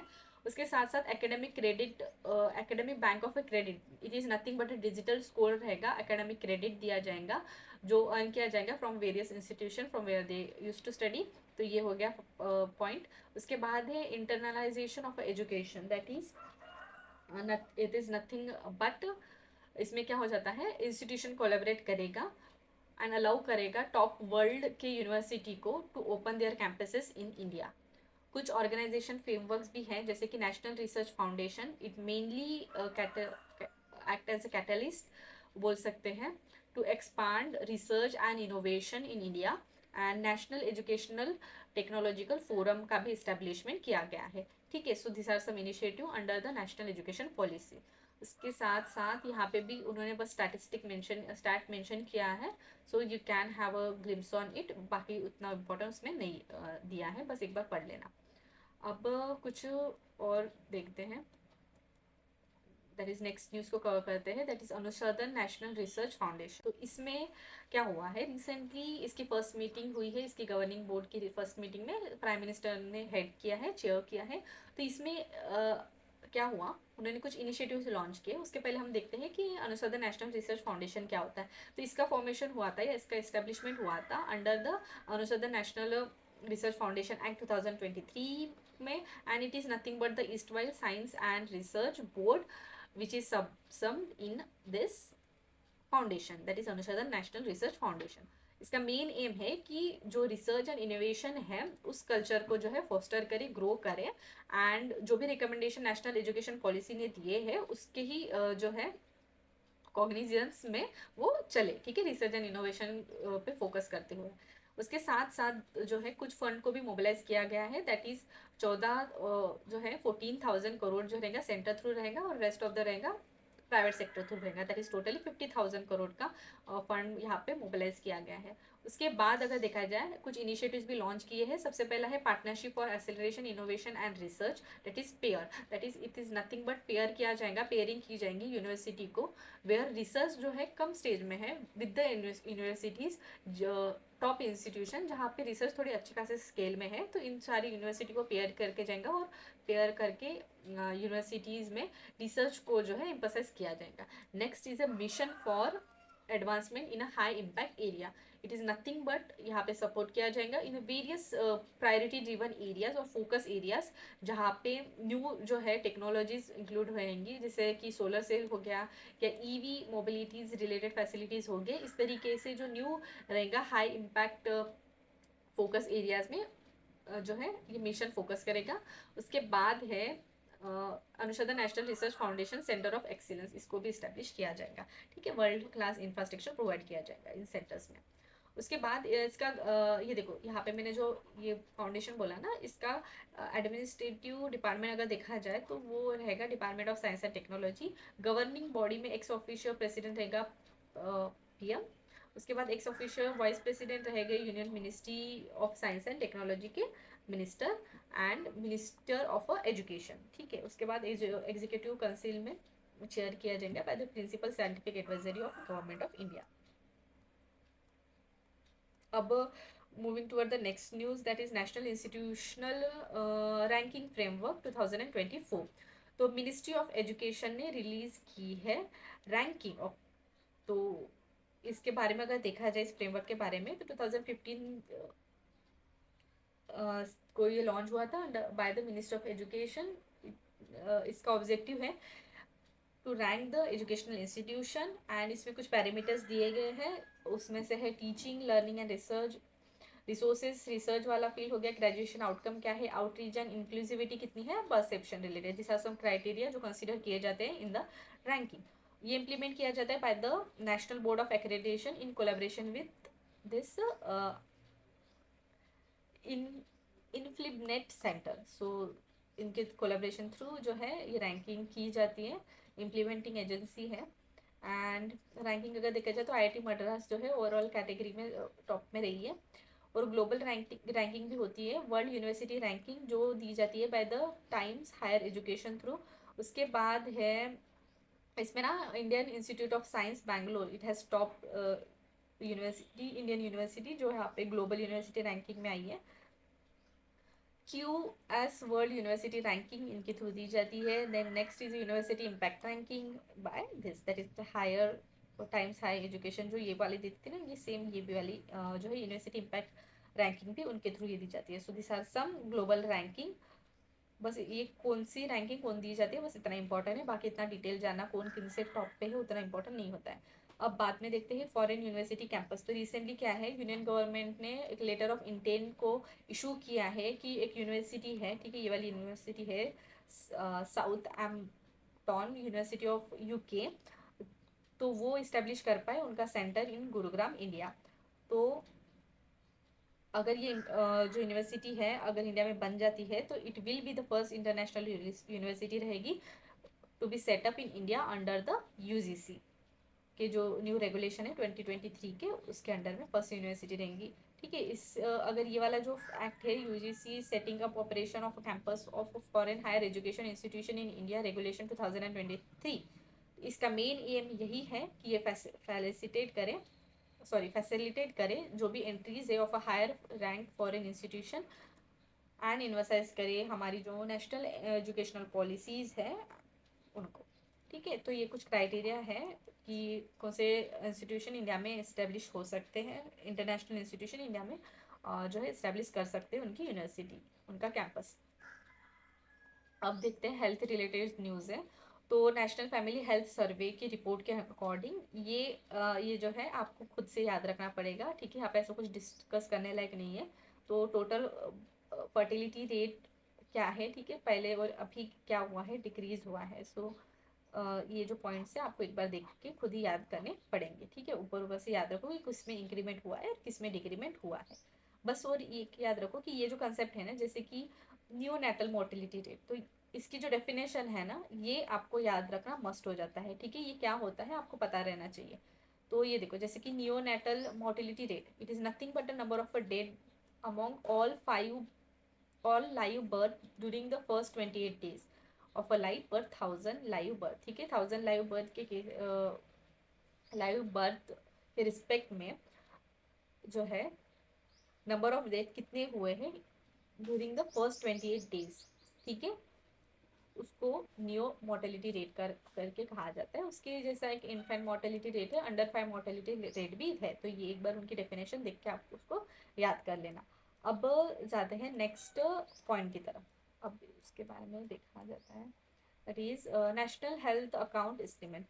तो ये जो है ministry of health and family welfare उनके थ्रू रिलीज किया जाता है।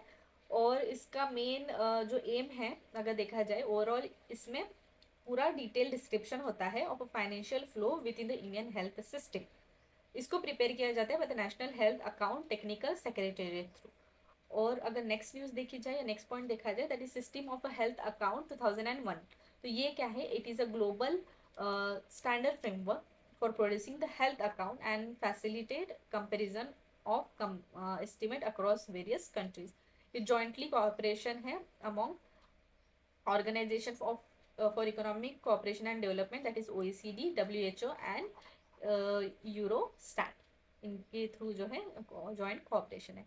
कुछ की इंडिकेटर्स जो है इस एस्टिमेट में बताए गए हैं, जैसे कि टोटल हेल्थ एक्सपेंडिचर जो है as percent of GDP and per capita, वो जो है इंक्रीज हुआ है, ये एक इम्पोर्टेंट हो गया। Government health expenditure as per the total health expenditure, उसमें भी इंक्रीज दिखाई दिया है। Current health expenditure as per the percentage of a total health expenditure, वो डिक्रीज हुआ है। एंड जो out of package pocket expenditure होता है on health care with respect to the percentage of total health expenditure, उसमें भी कुछ decrease दिखाई दिया है एज कम्पेयर टू द 2017-2018 के एस्टिमेट के according. So this are some important point. अब देखो यहाँ पे भी कुछ जो है एक्स्ट्रा पॉइंट्स मेंशन किए गए, सो ये एक बार आप देख लो। अब नेक्स्ट है, क्योंकि ये ना बस याद रखने वाले पॉइंट है, ऐसा कुछ बहुत समझाने वाला पॉइंट नहीं है, सो आप ये खुद पढ़ के भी ध्यान रख सकते हो। अब नेक्स्ट पॉइंट देखो, यूथनेशिया। तो recently union ministry of health and family welfare, उन्होंने एक ड्राफ्ट निकाला है, draft guideline for the withdrawal of life support in a terminally ill patient, that is passive euthanasia के केस में। तो कर्नाटका जो है सेकेंड स्टेट बनेगा आफ्टर केरला, जो अलाउ करेगा patient to die with dignity. And ये जो है सुप्रीम कोर्ट के गाइडलाइन या डायरेक्टिव के अलाइन में ही है। तो की हाईलाइट देखा जाए, या पहले सबसे पहले आपको ना यूथनेशिया के बारे में बता देती हूँ। तो euthanasia is nothing but a mercy killing. तो ये इसमें क्या होता है, पेशेंट जो है इस टाइप की डिसीज से डील करता रहता है कि उसको ना बस नाम के लिए वो जो है जिंदा होता है। सो इन दिस केस क्या किया जाता है, ठीक है, decision of ending the life of a patient. Okay, तो इसमें दो टाइप ऑफ के यूथनेशिया होते हैं, एक्टिव और एक पैसिव। तो एक्टिव यूथनेशिया में क्या होता है, एक्टिव इंटरवेंशन किया जाता है to end the person life, that is कुछ इंजेक्शन या लिथल इंजेक्शन एडमिनिस्टर किया जाता है पर्सन के बॉडी में, और उसको जो है उसकी लाइफ मतलब उसको मारा जाता है। और नेक्स्ट है पैसिव यूथनेशिया। ठीक है, तो इसमें क्या होता है कि लाइफ जिस सपोर्ट के थ्रू वो जिंदा है, ठीक है, that is life supporting instrument या मैकेनिज्म जो है उसको विड्रॉ किया जाता है। So this are the two type of euthanasia, that is active one, ठीक है, कि खुद से ही जो है एडमिनिस्टर्ड, जैसे कि खुद से ही एक्टिवली इंटरवेंशन करना पीपल के लाइफ को खत्म करने के लिए। और यहाँ पे जो है passive euthanasia, that is life supporting measures जो है उसको विड्रॉ करके, ठीक है। So this are two type of euthanasia. And देखो यहाँ पे, तो रिसेंटली जो है मैंने जो बताया अभी न्यूज़ में कि यूनियन मिनिस्ट्री ने ड्राफ्ट निकाला है, तो उसमें कुछ की गाइडलाइंस उन्होंने मेंशन की है कि डेफिनेशन ऑफ टर्मिनल इल की वो मेंशन किया जाए। उसके साथ साथ कंस्टिट्यूट किया जाए प्राइमरी मेडिकल बोर्ड को एंड सेकेंडरी मेडिकल बोर्ड को, ठीक है, while deciding the cases of passive euthanasia, and clinical ethical committee का भी फॉर्मेशन करना चाहिए। so these are some important point जो इस गाइडलाइन में मेंशन की है, ठीक है, ड्राफ्ट गाइडलाइन में। और अब देखते हैं कुछ नेक्स्ट पॉइंट, इम्पोर्टेंट जुरिडिक्शन है यूथनेशिया के केस में। Aruna Ramcharan Shanbaug versus union of India case. इसमें ना सबसे फर्स्ट टाइम ऐसा था जब सुप्रीम कोर्ट ने रिकॉग्नाइज किया था लीगैलिटी ऑफ पैसिव यूथनेशिया। और कुछ यहाँ पे और एक केस है common cause versus union of India case, इसमें भी जो है सुप्रीम कोर्ट ने रिकॉग्नाइज किया था, जैसे कि राइट टू लाइफ है वैसे ही राइट टू डाई है with dignity as a fundamental right of under the article 21। And ये अपहेल्ड करता है legal validity of a passive euthanasia. Passive euthanasia वही कि जैसे कि हो गया withdrawing of a life supporting instruments. अब देखते हैं नेक्स्ट पॉइंट, दैट इज 2023 में सुप्रीम कोर्ट ने गाइडलाइंस लाई थी ऑन अ लिविंग विल। तो इस गाइडलाइन में कुछ मेंशंस हैं, जैसे कि इन्फॉर्म कंसर्न होना चाहिए उस पर्टिकुलर पर्सन का, and notary assisted notary or a gazetted officer must and it would be sufficient for the person to make a valid living will। एक गार्डियन या क्लोज रिलेटिव्स जो है मोर देन वन गार्डियन और close relatives can be name in the document. और इस तरीके से और कुछ पॉइंट है, जैसे कि जो है ट्रीटिंग फिजिशियन होना चाहिए, रजिस्टर्ड मेडिकल प्रैक्टिशनर होना चाहिए वगैरह। So this are some guidelines regarding living will. Amendment to the international health regulation 2005। तो 77th annual world health assembly की रिसेंटली मीटिंग हुई थी, एंड उन्होंने कंक्लूड किया with an agreement on crucial set of amendment in this particular regulation. तो इंटरनेशनल health रेगुलेशन क्या होता है, it is a nothing but the successor of international sanitary regulation, and ये लीगली बाइंडिंग फ्रेमवर्क है, and which mainly deals or which define the right and obligation while handling the public health event or emergencies across borders। and India जो है इसका member है। उसके साथ साथ अभी नेक्स्ट पॉइंट देखते हैं वर्ल्ड हेल्थ असेंबली के बारे में। तो ये डिसीजन मेकिंग बॉडी है वर्ल्ड हेल्थ ऑर्गेनाइजेशन का, which mainly use to determine the policies of the organization. ठीक है, वर्ल्ड हेल्थ ऑर्गेनाइजेशन WHO के ऑर्गेनाइजेशन के जो भी डिसीजन की पॉलिसीज रिलेटेड डिसीजन वगैरह है डिटरमाइन किए जाते हैं उनके थ्रू। की अमेंडमेंट जो है डिफाइनिंग पैंडमिक इमरजेंसी को डिफाइन करना एज अ कम्युनिकेबल डिसीज, इसके साथ साथ इस्टेब्लिश करना है coordinating financial mechanism, principal state parties committees, national जो है रेगुलेशन अथॉरिटी इस्टेब्लिश करना, इंटरनेशनल हेल्थ अथॉरिटी इस्टेब्लिश करना, ये सारा जो है उन्होंने बोला है इन की अमेंडमेंट में। ओके, अब देखते हैं न्यूट्रिशन एंड सैनिटरी। तो ग्लोबल हंगर इंडेक्स ये कौन देता है? By this. ठीक है, इनके थ्रू दिया जाता है, बस इतना याद रखो। और बस इतना ही इम्पोर्टेंट है। देन इंडिया की रैंकिंग वगैरह बस ऊपर ऊपर से पता रहनी चाहिए बस, और उतना डिटेल में जानना इम्पोर्टेंट नहीं है। किसके थ्रू दिया जाता है वो याद रखो, और उसके बाद उसमें क्या क्या कवर किया जाता है। ठीक है, कौन से फैक्टर या इंडिकेटर्स होते हैं for deciding a global health hunger index, वो याद रखो। सो सबसे पहला है चाइल्ड स्टंटिंग, जिसको 1/6 का जो है वेटेज दिया गया है, जहाँ पे chronic under nutritionment of a children under the 5 year of age indicator low height for age. कि चाइल्ड स्टंटिंग वेस्टिंग में क्या होता है? लो वेट होता है with respect to the height. Under 5 year के बच्चे को देखा जाता है इसमें। चाइल्ड मोर्टेलिटी रिफ्लेक्ट करता है death of a children under 5 due to the poor nutrition and health and undernourishment, insufficient calories होती है इनटेक अमॉन्ग दोज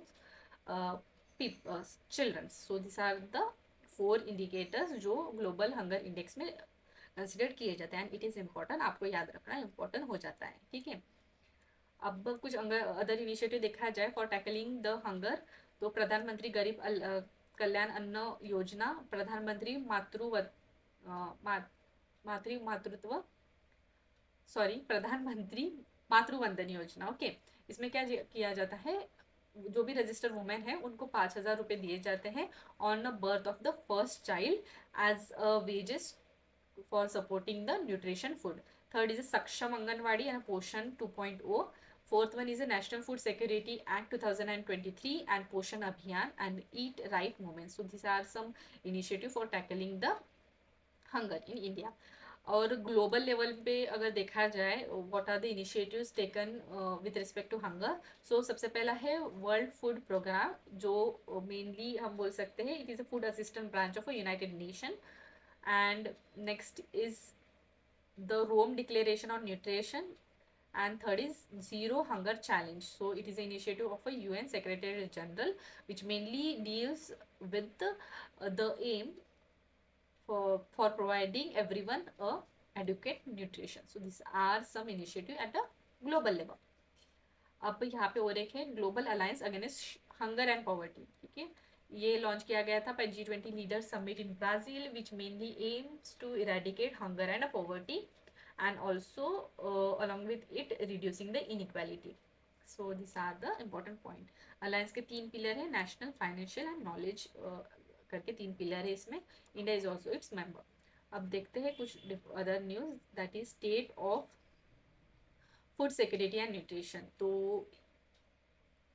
ये जो रिपोर्ट है 5 स्पेशलाइज एजेंसी थ्रू रिलीज की जाती है, FAO, then next is international fund for agricultural development, then UNICEF and world food program and WHO। So this are the agencies जो ये रिपोर्ट को release करती हैं।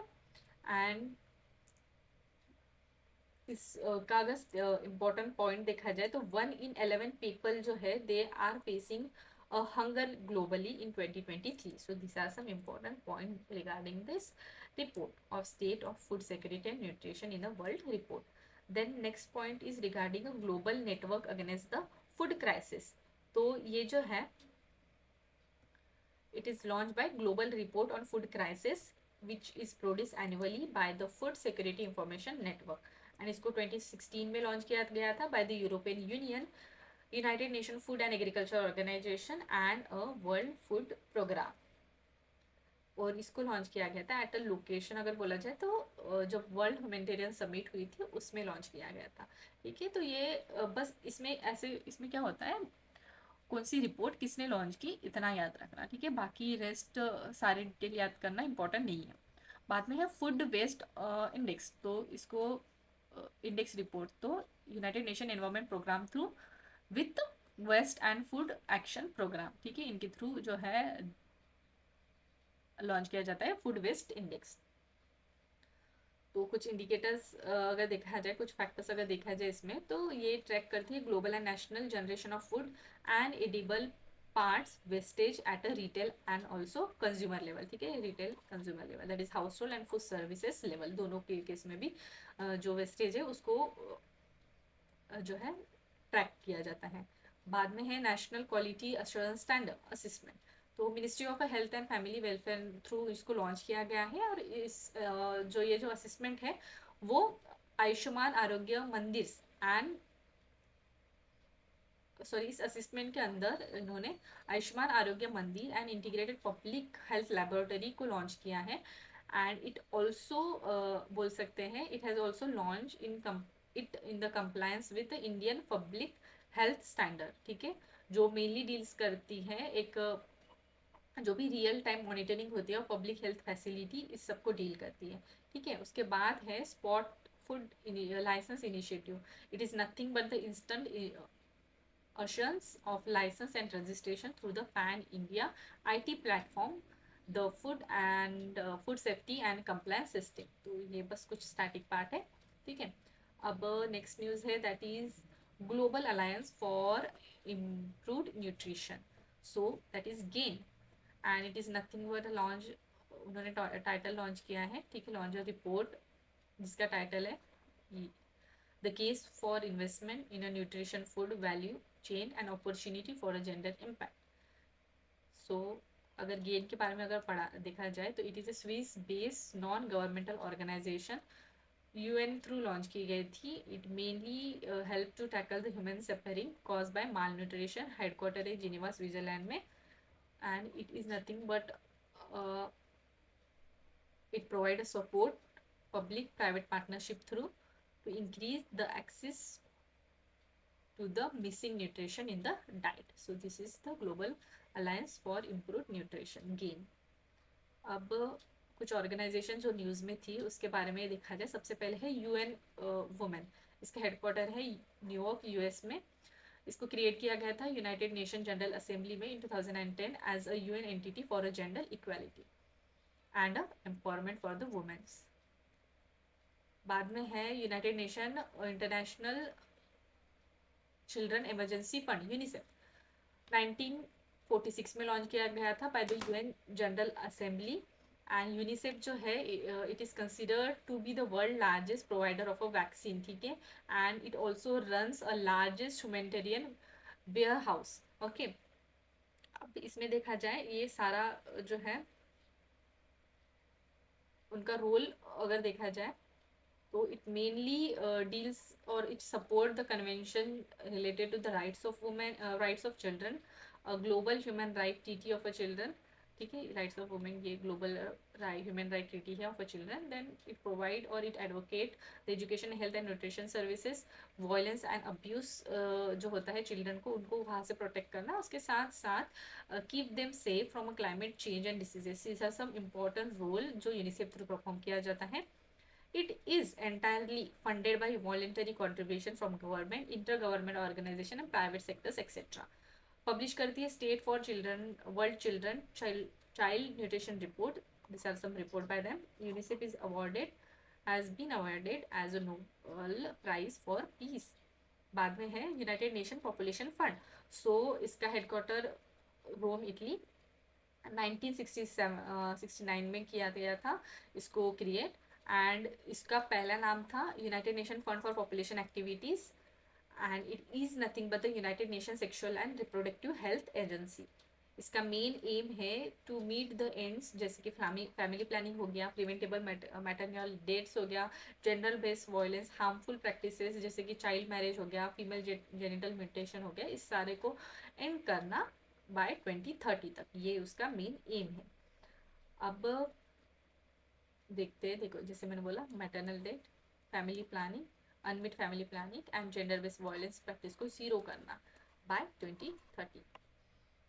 फंडिंग इनको की जाती है entirely by voluntary support, and it also receive a policy guideline from United Nation Economic and a Social Council. उनकी रिपोर्ट होती है एक state of a world population report. Next is international conference on population and development. तो इसमें क्या है, 179 government ने adopt किया है। It mainly set up the standard for people central development and guideline of guiding the national policies and the programs. इसका main purpose है कि वो provide करे recognition that जो reproductive health and rights होती है as well as the women empowerment along with the gender equality, इन सारे areas को वो focus करता है। So this is regarding International Conference on Population and Development. अब जाते हैं toward the next, that is FAO, that is food and agriculture organization. तो ये एक स्पेशलाइज UN एजेंसी है to defeat the hunger. India is also the part of it. कुछ initiative जो उनके थ्रू लॉन्च किए जाते हैं उनमें से एक है FAO food price index, global family farming forum and hand in hand initiative. So this are some important initiative. इसके साथ साथ green cities initiative, global important agriculture heritage system, ठीक है, जहाँ पे ना इसमें क्या होता है, इसमें मेनली आइडेंटिफाई किया जाता है कुछ इस टाइप के लैंडस्केप को या एग्रीकल्चर बायोडाइवर्सिटी को जो मोस्टली कंसिडर किया जाता है as a important one, heritage one. So India में भी कुछ साइट्स को उसमें उन्होंने आइडेंटिफाई किया है, जैसे कि कोरपट की ट्रेडिशनल एग्रीकल्चर सिस्टम को, सैफरॉन हेरिटेज को कश्मीर के, एंड कुत्तनाड़ जो है वहाँ पे बिलो सी लेवल फार्मिंग की जाती है। So this are some important global important agricultural heritage systems in India. So this are some important initiative जो FAO थ्रू जो है लॉन्च किए गए हैं। कुछ इंपॉर्टेंट रिपोर्ट्स भी उनके थ्रू लॉन्च की जाती है, जैसे कि हो गया impact of disaster and agriculture and food security, state of food and agriculture report, state of a world fisheries and aquacultural report 2000, मतलब जो भी जिस भी साल की हो वो सारे रिपोर्ट उनके थ्रू दिए जाते हैं। देन वर्ल्ड फूड प्रोग्राम, तो ये जो प्रोग्राम है उसके बारे में अगर देखा जाए तो ये जॉइंटली इस्टेब्लिश किया गया है by the FAO and United Nation, and it is considered to be the world or largest humanitarian agency, जिसका मेन एम है of saving the life of a people in the emergency and used to provide assistance or help to the community to become a self-sufficient and resilient to the shock. And India is also part of it and entirely इसको fund किया जाता है bye voluntary contribution. इसने भी global जो है Nobel price को जो है 2020 में उसे मिला था, and it also release a global report on a food crisis, ठीक है। तो इसी के अंडर में ना इंडिया में भी कुछ इनिशिएटिव लिए हैं, जैसे कि transforming targeted public distribution system, जो हमारी PDS सिस्टम है उसमें भी कुछ न्यू चेंजेस उन्होंने लाए। उसके साथ साथ फोर्टिफिकेशन ऑफ अ फूड जो है distributed food in the government by the government, जैसे कि मिड डे मील हो गया, ठीक है, उसमें भी कुछ न्यू चेंजेस लाए हैं, जैसे कि माइक्रो न्यूट्रिएंट वगैरह ऐड करना। And next is food insecurity mapping and monitoring. So this are some initiatives जो इंडिया में भी लिए गए हैं। अब देखते हैं international food policy research institution, ठीक है, Washington DC is the headquarter of it and it was establish in 1975 and it is nothing but a research institution of a consortium of International Agriculture Research Center. So this is some important point, nothing but the institution which deals with the research based policy solutions for the sustainably reducing poverty and end the hunger and malnutrition in the developing countries. So these are some important point. बाद में है united nation human right council. So इसका headquarter है Geneva Switzerland में, 2006 में establish की गई थी and replaces the United nation commission on human right, एक इंटर गवर्नमेंटल बॉडी है with in the UN which mainly deals with the promotion and protection of human right. India भी इसका member है। बाद में है office of a high commission for the human right. तो ये जो है यूएन की जनरल असेंबली में फॉर्म किया गया था 1993 में थ्रू द रिजोल्यूशन 48/141 के according, and it was a recommendation of Vienna declaration and program of action adopted at 1993 union world conference of human right. और इसको जो है यूनाइटेड नेशन ह्यूमन राइट भी कहा जाता है, and it is a part of UN secretariat, and it is considered to be the lead UN office for the human right. So ये हो गया इस कमीशन के बारे में, ह्यूमन राइट रिलेटेड कमीशन के बारे में।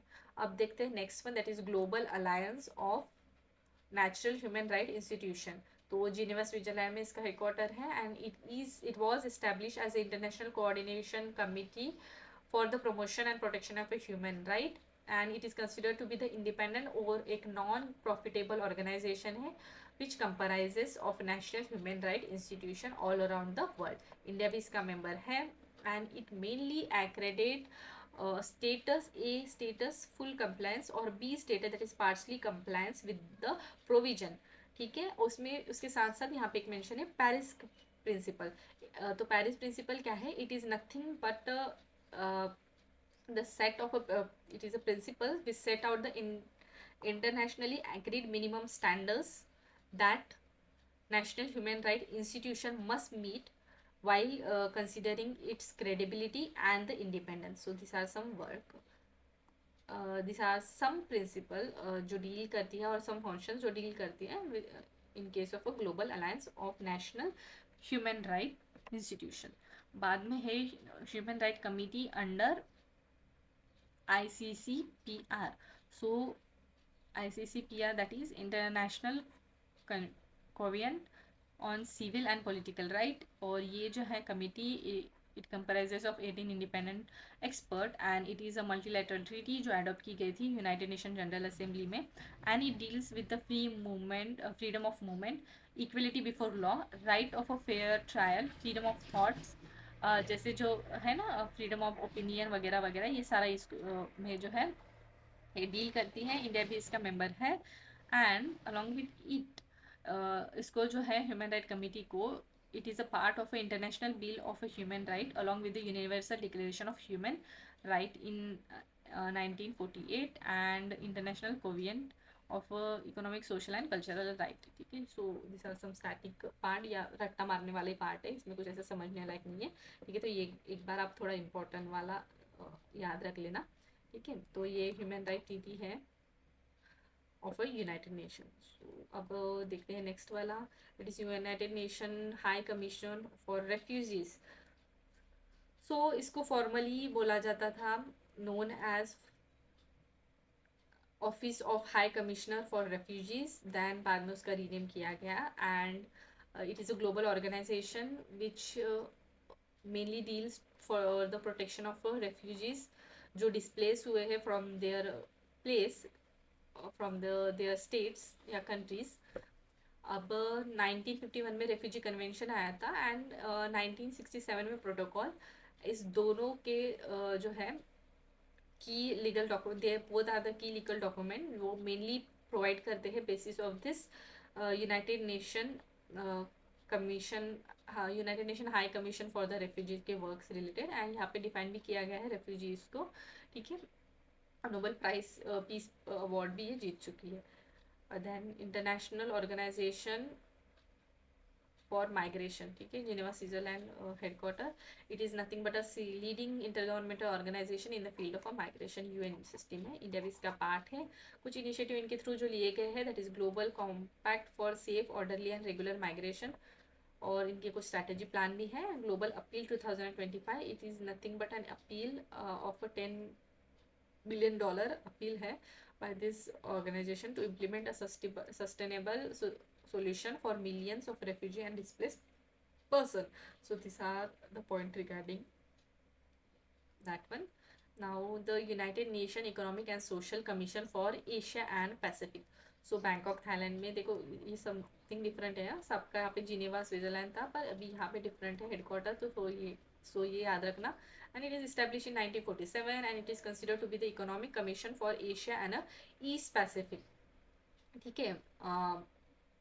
एंड बाद में अगर देखा जाए different other points, that is it is an intergovernmental platform which mainly support inclusive, resilient and sustainable development in a Asia Pacific region, and it is considered to be one of the 5 regional commission of a United States। and ये जो commission है, it mainly provide a forum for all the government of a region to review and discuss the economy and the social issues and also strengthen the regional cooperation। India is a member. इनकी एक report भी launch होती है, Asia and Pacific SDGs report. अब जाते हैं next point की तरफ, ठीक है। तो अब कुछ मिसलेनियस टॉपिक्स भी डिस्कस कर लेते हैं।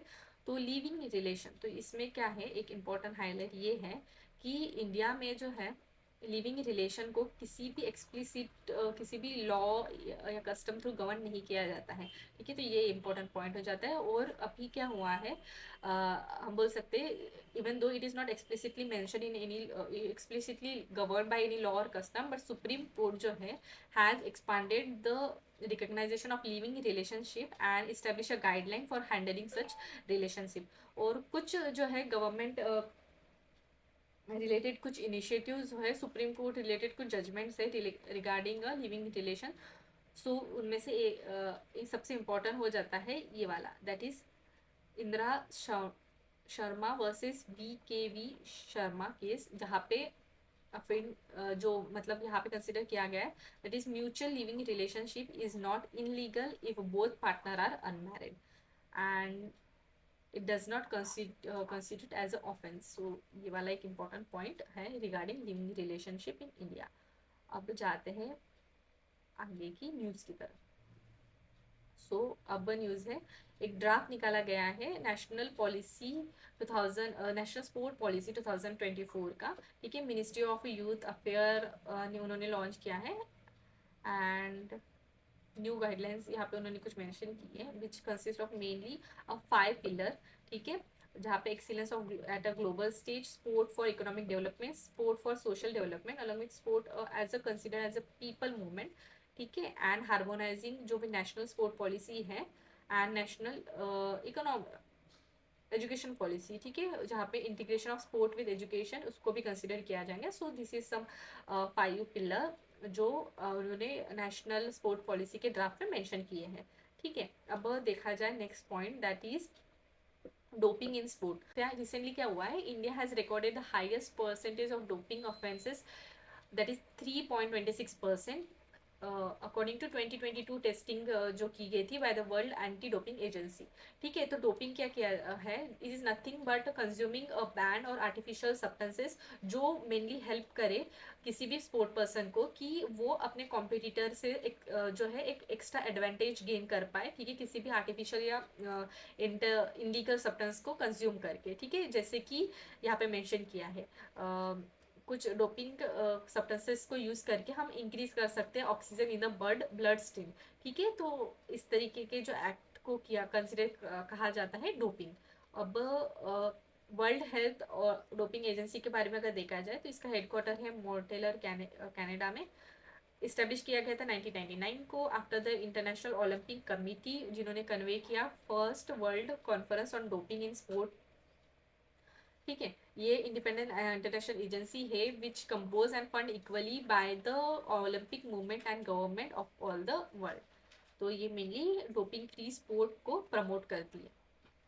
कुछ एफर्ट इंडिया ने भी लॉन्च किए हैं, जैसे कि नेशनल एंटी डोपिंग एक्ट को लॉन्च किया है 2022 में, ठीक है। उसके अंडर में नेशनल एंटी डोपिंग एजेंसी का भी फॉर्मेशन है एंड एंटी डोपिंग एजेंसी जो है एक ऑटोनोमस बॉडी रहेगी, ministry of youth affair and sport की, and it is in align with the principle of a world anti doping code 2021 के code के अकॉर्डिंग ही वो जो है अपना काम करेगी। एंड ये जो है anti doping agency, it is set up as a registered society under the society registration act कुछ इनिशिएटिव देखा जाए national anti doping agency through, तो उन्होंने programme for education and awareness on anti doping in sport और कुछ MOUs भी sign किए हैं with south Asia regional anti doping organisation के साथ। एंटी डोपिंग हेल्पलाइन भी इस्टेब्लिश की है। उसके साथ साथ हैशटैग प्ले ट्रू कैंपेन भी कंडक्ट किया गया है by the national anti doping agency. और narcotic drug and psychotropic substances act भी जो है डील करता है, और we can say that it is also one of the important provision which deal with the doping related activity. Then global level पे अगर देखा जाए तो UNESCO international convention on against the doping in sport is also consider to be the major initiative which deals with the doping related activities, and India ने भी इसको ratify किया है, साइन किया है।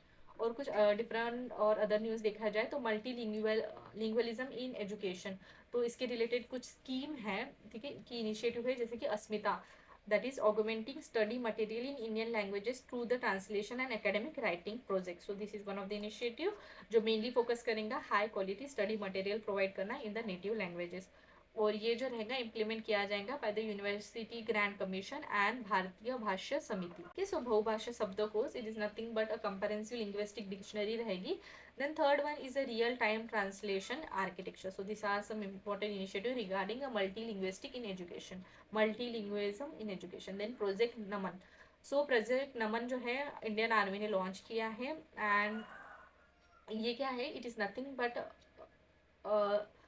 a project which mainly aims to provide a dedicated support and service to the defense pensioner, veterans and other families through the implementation of a SPARSH, that is System for Pension Administration Raksha। ठीक है, तो स्पर्श क्या है, एक digital pension system है which mainly streamline करेंगी जितना भी पेंशन रिलेटेड प्रोसीजर रहेगा फॉर द डिफेंस पेंशनर और जो भी वेटरनर्स रहेंगे एंड देयर फैमिलीज को। ठीक है, so this is the initiative by the Indian army. और अभी देखते हैं next news that is related to Saathi 1.0 initiative. तो ये क्या है, department of social justice and empowerment along with the national legal service authority NALSA through इसको launch किया गया है, and it empowers the disadvantage communities, जहाँ पे SC हो गया, ट्रांसजेंडर हो गया, डीनोटिफाइड ट्राइब्स हो गया, इन सारे को कवर करेगा by the awareness generation legal support programme.